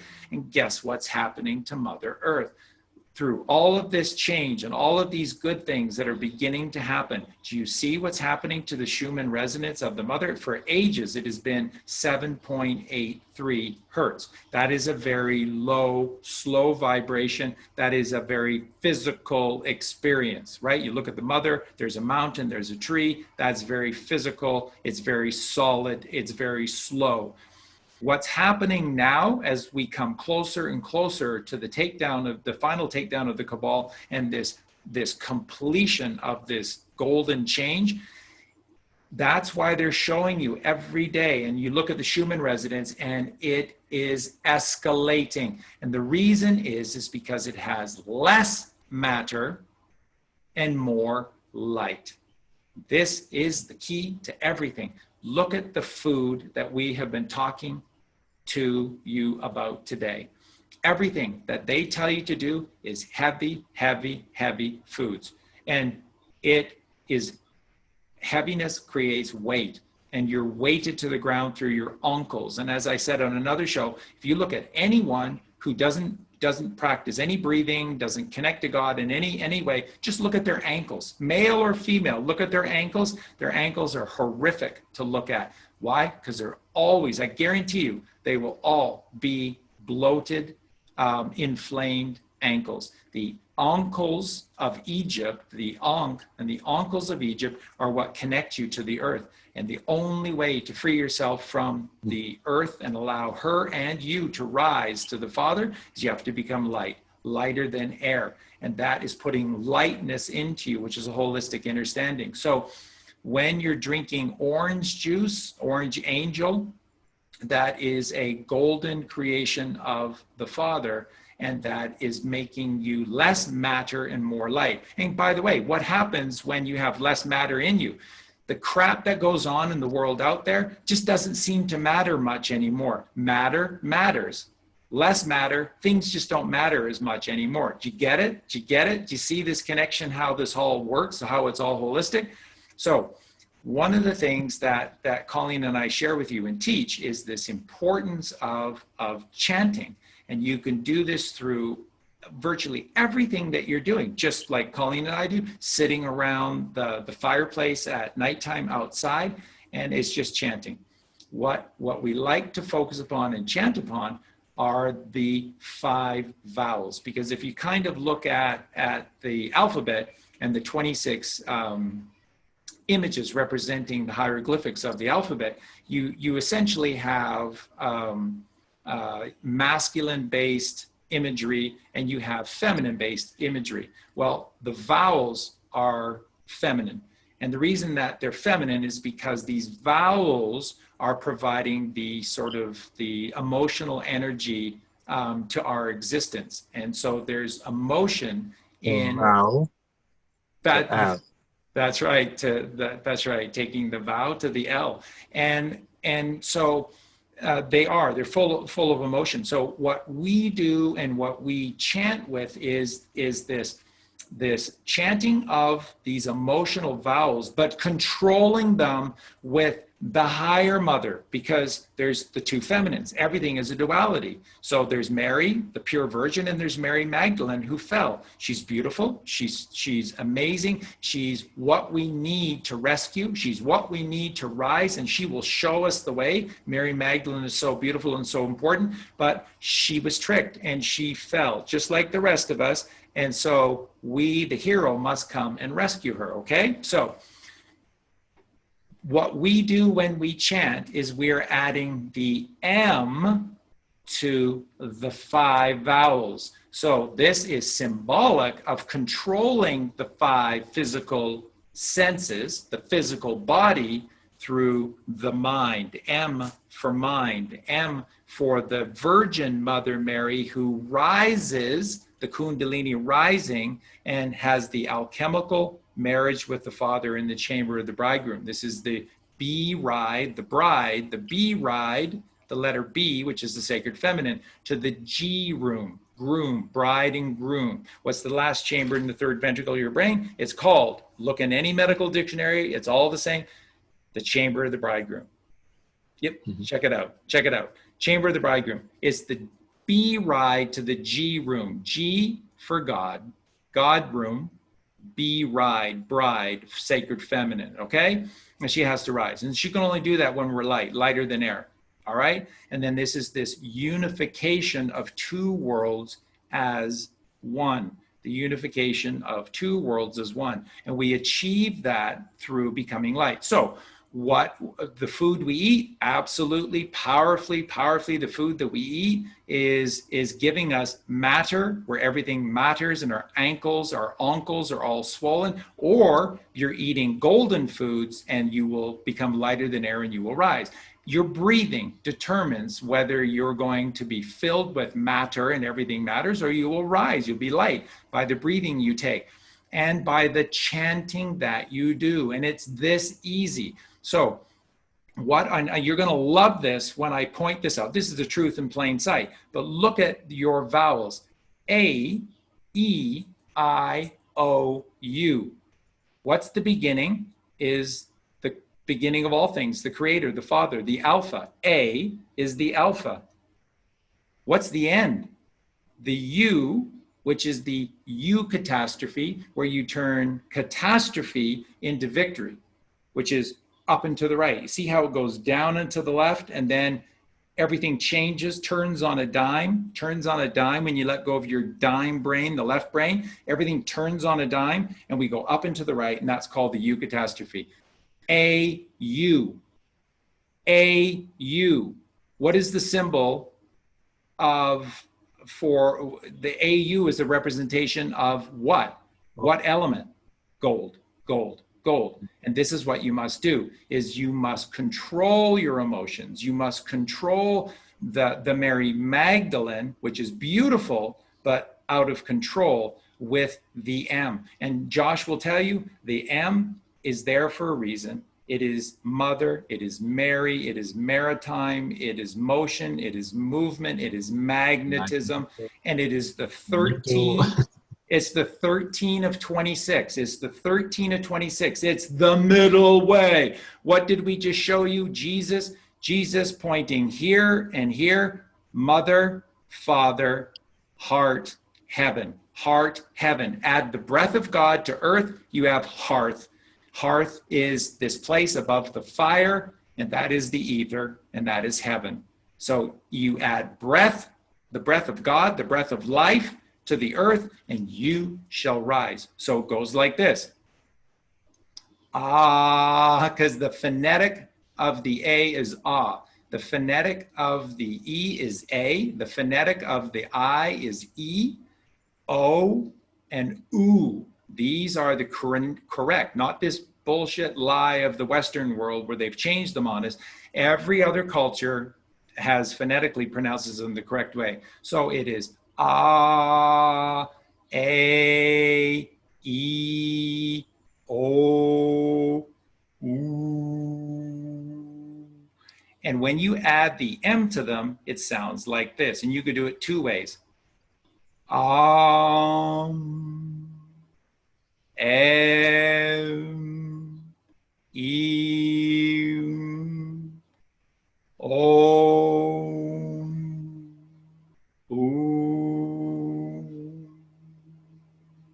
What you've just done is you've created light inside of you. You have reduced matter and you have created light, and you've just elevated yourself a few positions off of the earth.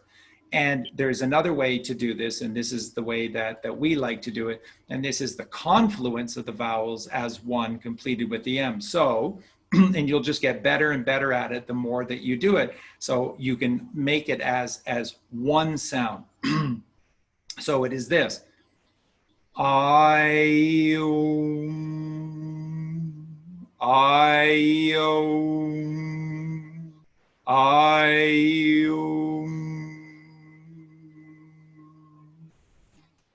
It's the true That is the true and the true is the A and the U, which is gold. And if you want to change, you have to become golden. And I'm going to leave my portion for the show today with this, and I'm going to pass it over to Josh. When you walk into a supermarket, you just need, if you want to choose to shop there, it's up to you. You feel like in cities there, you have no other option. That's up to you. But call it what it is. When you go to a supermarket, it's a death market because there is no life there. There's nothing for your cells there. I guarantee you, nothing, including the fruits and vegetables. There's nothing there for you that has wisdom, that has life in a death market. So when you go to a supermarket, you're shopping at a death market. Why? Because predominantly the number one ingredient in supermarket food is processed foods. Processed foods is a very, very clever usage of the verbiage of the English language. And it's cleverly saying death. A processed food is an imitation of life. Why would you do that? Why would you do that? What they're telling you in plain sight with processed foods is that there is a natural alternative to everything. Guar gum, zangsum.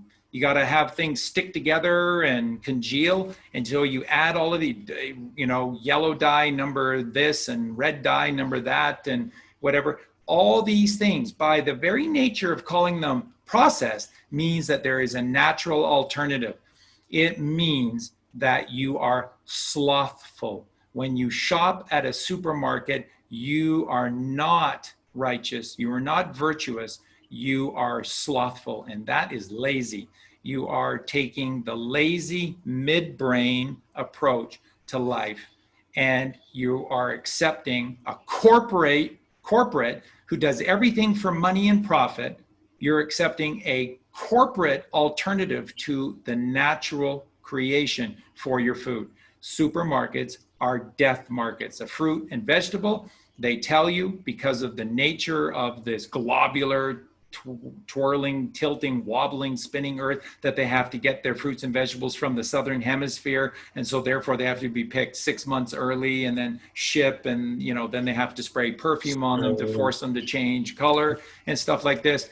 There's no life in that fruit. They grow on a vine. And to be divine is to allow the Father to come through the vine to give that final breath of life and the wisdom to the fruit. Okay, how is a baby born? A baby is born on the vine. The other end of the vine is the placenta, right?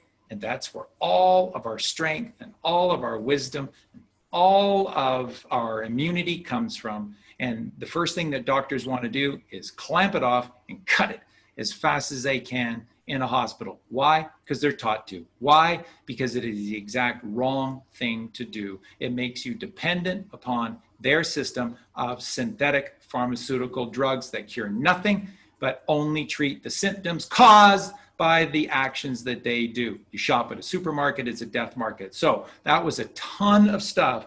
Back over to Josh. Well, again, the word pharmacopoeia in Greek is to administer poison, and Hippocrates said, "Thou shalt use the food as medicine, and thy medicine as food." I never trust a doctor if he's not an astrologer. I think most medical professions now study in their whole cycling of becoming a doctor 3 hours of nutrition, which is obviously not enough. Again, if we're going back to the patience as a virtue, when we rush things, we can bang our feet, we can bang our knees, we can drop a glass. So if you're not at a certain level of awareness, don't feel like there is no time for improvement. Have your understandings of what's holistically right for you, but take the necessary steps that you need to get yourself to a higher awareness, and climb this ladder to become a better man or a better woman than we are each day. And in this action is our karma, and we will find ourselves becoming more pure, cleaner, having a greater life, a greater perception, a greater environment. And it's true what Charlie was saying, the shops provide nothing but food lacking minerals. If this is all you have access to, make the right choice. Just because the food there isn't grown by yourselves or from an organic farmer or from a place of love, this is where you are at now. And as you progress, you will find your reality opening up to you and putting you in situations that you can truly walk into in that higher experience before, for more available experiences to become. So never feel anything, never think anything. Try to express yourself honestly in that moment, as this game that you're in is a part of your own spirituality finding itself. So progress at a rate that is suitable for you, but know that everything that you know inside your essence to be true, you should be doing these things. And if you're not in that awareness, then you will find pain. And if you're struggling to find where the pain is happening, just stop for a minute. Stay still. Have a look inside yourself. Just stop doing everything you're trying to do, because in the moment of letting go, you will find the true space, and everything you've been searching for is exactly where you're looking from. Observe the dance of creation. Don't get caught up in it. The world is a necessary form of evil. It's for your awareness to expand. Thought forms are put there for you as an entity with a left and right brain to be able to combobulate and to be able to grow consciously, to know right from wrong. Otherwise, there would be no purpose of this individuality construct. You're here as an expression from the oneness, but in that separation from the oneness, this is allowing a completely new energetic life form to exist and create as a part of the creator. in its own space. But first you must complete the realm of the scripture. Now this scripture is the sine wave crypt, the encrypted sine wave that you are. The zeros and ones of the matrix coding. Don't get lost in the world. You need not love the world. The world serves nothing but your awakening. Let the information that you have gathered to a point free you. Don't focus on the information. It's great to share information, but don't fall trap into sharing information. Just put the information there and let it guide, but continually progress in your journey, as the journey is specifically for you. The eyes that you have are the windows to this world. Observe. If I leave one thing today, tofu is not a health food. It's not going to help you. There is nothing in a box. There is nothing that has been created by labeling anything that's going to serve you. Don't label yourself. Be free from any ideas of man, and know that you can trust in the creation to serve you. And the word deserve is key, because when you know, you will get what you deserve, and by that you will de-serve. There's no longer a need to do busyness with the money changers, because the money changers keep you busy. The food is grown for free, the land is free, the beach is free, my love is free, your love is free. The only thing that costs money is the things that take you away from the space. And that is the key. You do not need to work. The job means persecution. If you wish to be persecuted, go and find a job. The reason why the matrix is upheld by the ignorance of man is to do with the vibration. So now let's look inside of ourselves. Trump doing wonders for the world. But remember, the world is still a corporation. The United Kingdom is a registered business. Every single country out there is a corporate registered business. We as beings and inhabitants of this earth, we are all playing a role in the creation and the keeping alive of this system. If we have a few aware, awakened, enlightened beings that can just walk the path and show the way, we can guide ourselves out of this by returning to the space that has always been there. You guys are the observers. The earth is our coexistence. As an electrical entity, you must be earthed or ground to balance yourself. So let's find ourselves removing fear on a day-to-day basis, looking at the earth, and let's dissolve the paradigm of the world and know that we not need the world anymore. We need the earth to heal, to balance, and to be one. No greed, no lust, no envy, no pride, no jealousy, no sin. The righteous way is the small, narrow gate, but when you open that gate, it's a big field full of fruit, full of love, full of healing, and full of happiness. Just so true, so beautiful. Josh talks about this world of pleasure versus pain, and it's your choice. When you look at the word pleasure, you have natural, right, alkaline.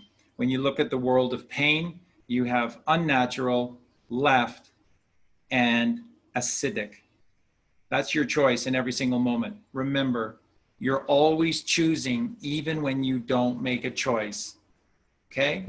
When you refuse to make choices in your life, when you refuse to think for yourself in your life, someone is always considering you, and they will always consider you, and they will own you because you refuse to do your own work. Pleasure is natural. Pleasure is going to the right. Pleasure is alkalinity. And, But go you. ahead, Josh. I was going to say the word issue is you. And I was just flowing with your words. Carry on, my brother. Yeah. And again, Josh says we have to connect with the earth. And when you have perfection, all you have to do here Right here. This is the thing that you need to wrap your minds around. We all talk about this ascension, ascension, ascension, ascension, and going away and going away. If you ascend and you stay detached from this middle plane, the violet light that you create by going to the right will eventually turn vile and violent as you look down your nose upon those that are constantly getting it wrong. You must come back. You must come back and you must become the bodhisattva. The bodhisattva is this fullness of form of enlightenment. And how do you do that? You add the H to the earth and you get hearth. And what is hearth? Heap, head, heaven, heave. Heaving to the heap of the head in heaven is what we must do. And all you have to do is take the breath of God. And what is the letter H? It's the 8th letter of the alphabet. Okay? What do we start? Bridge. Yep. The bridge between two worlds. The bridge between two worlds. And what are the two worlds? Left, right. Left, right.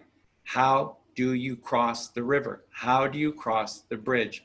Only a penitent man may enter into the gate of the eye of a needle. Only the penitent man may know God. It is through the knowingness. In this world, they teach you lies on purpose. The reason is so that you are fearful and therefore you don't know anything. You're guessing at best and you're nervous. You're in a constant state of being nervous because you truly don't know anything. When you know, even if it's just one thing, you come alive. You come alive with the knowing of one thing. And if what you know is that God is our creator and will provide all, then you have the necessary faith to cross the bridge. That's the letter H. You can get to the letter G. You can get to the 7th letter. You can receive God intervention. But if you do not achieve the faith through this connection to God, you're not going anywhere and the story stalls. You have to cross the river as Jacob did. That's the letter H. And it leads to the letter I. And if you look at the letter I, what is it? It's a single I. That's what it is. Whether you look at it capitalized or in small form, the letter I is number 9, which is God consciousness. It's the 9th letter of the alphabet, and it is a single I. That's what it is. In the book of Matthew, I've literally, on shows with Josh, I've literally read the entire chapter 6 of that book. Why is it so important? We talk about probably the most prolific passage in the Bible ever is from Matthew, essentially 6:19 to 6:22, which is that your treasure is here and nothing can rust it, nothing can detract from it, nothing can steal it. It is the real treasure and it is here. And if thine eye be single, then thy whole body shall fill with light and thee shall rise, okay? When you get past that passage, what's the first thing that Jesus talks about? The very first thing, he says, why do you become enamored with the food that you eat? Why is it you become enamored with the raiment that you thrust upon your body?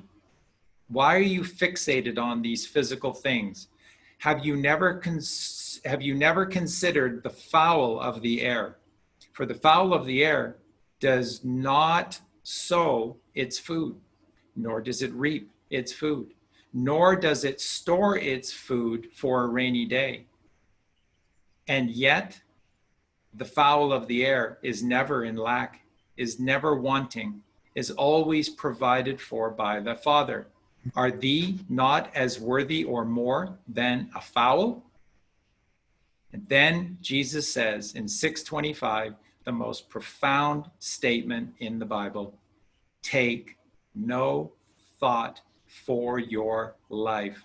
When you think of that left brain, worry, fear, doubt, lack enter into the equation and you just don't know. And you're making the wrong choice, and that's what they're betting on. That's what they're counting on. Think, think, Think. That's why everything they do and give us is designed to make you think.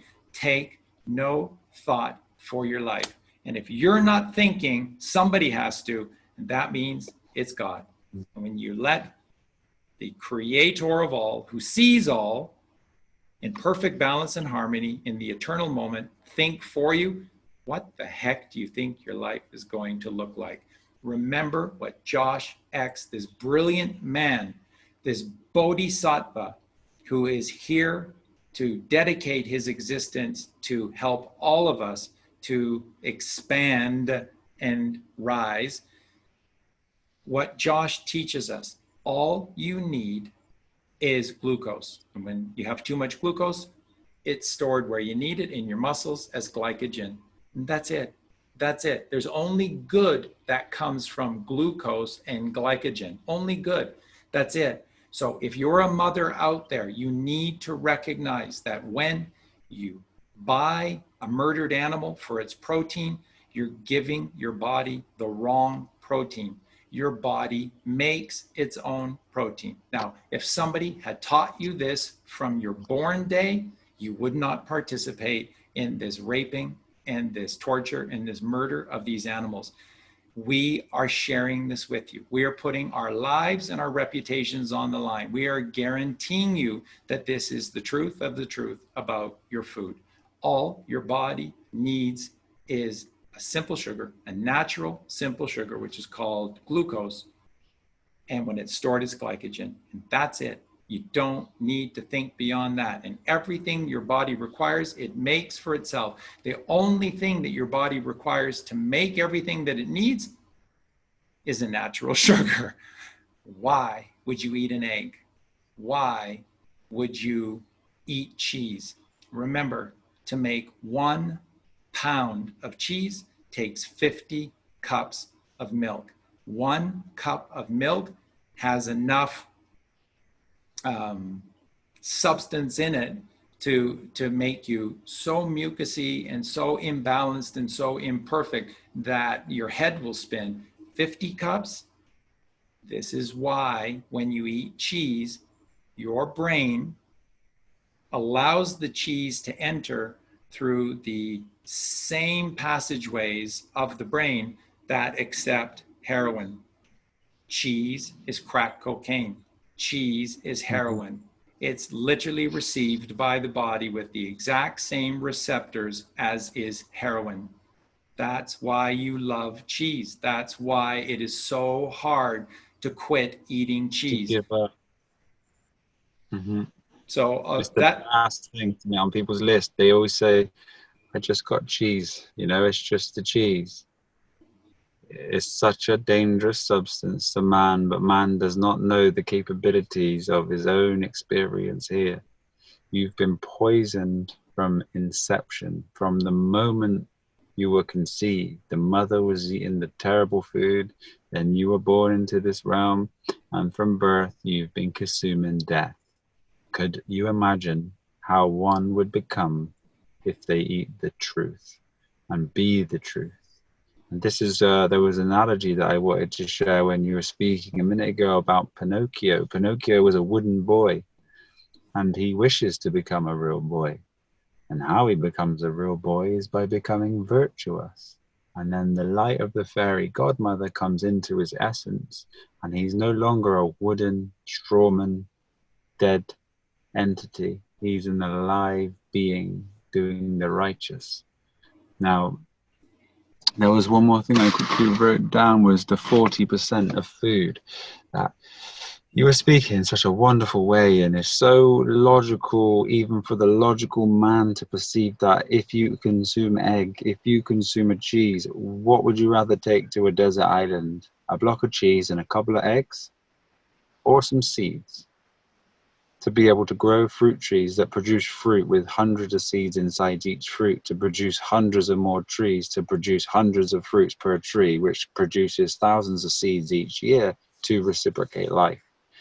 So know that, and also if you still yourself for a second and you close your eyes and you just sit there and you imagine a date palm, maybe 3,000 to 4,000 dates. 4,000 seeds. It takes 6 years for a tree to mature properly to produce fruit. You can buy mature trees now, but from this moment, if beings did what was right and inhabited the earth, remember the meek shall inherit the earth. If we go back to the earth, there will be a slow transition of eating vine fruits, cucumbers, and the things that grow is seasonal until the fruit will provide for you as it does for the birds. You will never need to toil or lay a finger upon the earth again. You let creation create and you become one with that space. And becoming one with creation, you deserve. You have a chance to express yourself honestly, to become a fully activated being, to know consciousness, to stare in the face of God by becoming one with it. There is only sickness and disease in any other aspect of this creation in a physical, worldly, left brain construct. If you move over to the truth, you will see that it is abundant beyond belief. 40% of the food consumed now is wasted, and I don't mean Twinkies. I mean true fruits and vegetables that could feed the earth in an instant right now. Money separates this. Greed separates this. We all are playing a part in the enslavement of man. We are all men and women. We are not persons, we are not people, we are not actors, we are not citizens on a ship. We need to jump the ship, we need to get back to land. Our water has kept our heads just above it for too long. And really, within 6 years, family, friends, loved ones, there's no need for work. There's no need for stress. There's no need to pollute the world. There's no need for any of this. We just need to plant the trees. We need to find ourselves in a habitable environment where we can exist warm as we should, because the only reason why we can exist with cold is because of corporations. And corporations inhabited the earth. And then they started advertising for people to go to this land to do a few little jobs. And then all of a sudden, man's lost that memory. But truly, there's only one space that we should all exist around, the wonderful equator, which equates to all. Is equal, is balanced, is warm. This is where the fruit will grow all year round. It's very simple, it's very logical. And all we need to do is let go of the ideas that I am a businessman. I am a bin man. I am nothing. I am everything.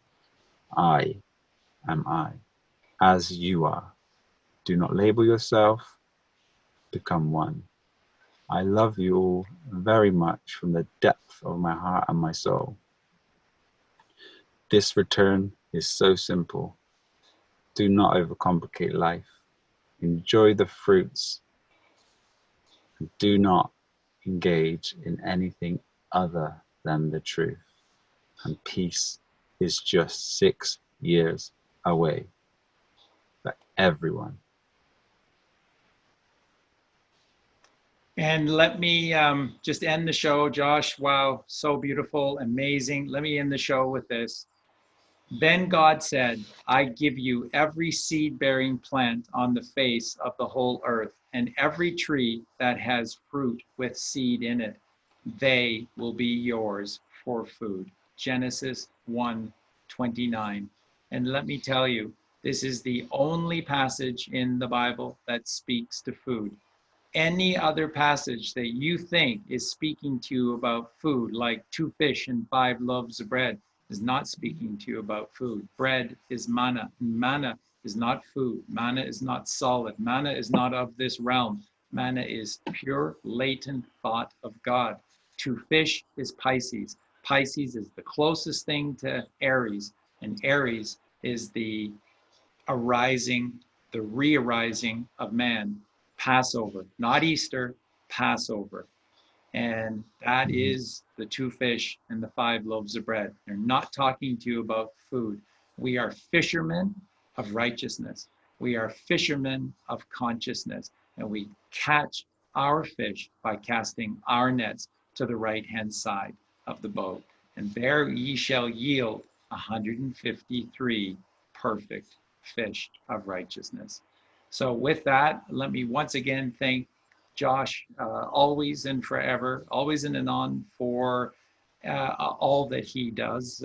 What you can see in here and what you don't see in here is Josh constantly building, creating a glorious golden creation for all of us. And to all of you for being here, for watching with open minds, we appreciate that so much. And moving forward, what Josh and I are going to begin to do is interact more live shows. And we have a very wonderful friend of Freak Sense TV, and that is Aloise Surfleet Middleton. Aloise is graciously agreed to host Josh and I on these live shows. And what Josh and I are going to do is take your questions, and there you'll be able to pick the genius brain of Josh X. And I really look forward to that. So I'll advertise that well in advance and make sure that the link is provided for all of you. And we'll look to do that soon. So once again, Josh, thank you for everything. Have a beautiful evening with your beautiful family. Thank you for sharing that perfect, holistic, nothing but the truth. And you know, Colleen and I love you and your whole beautiful family more than anything. We love you, all of you, more than anything. And thank you for being part of this. And good night to everyone. Good night, Josh. Good night. Take care. Love you all.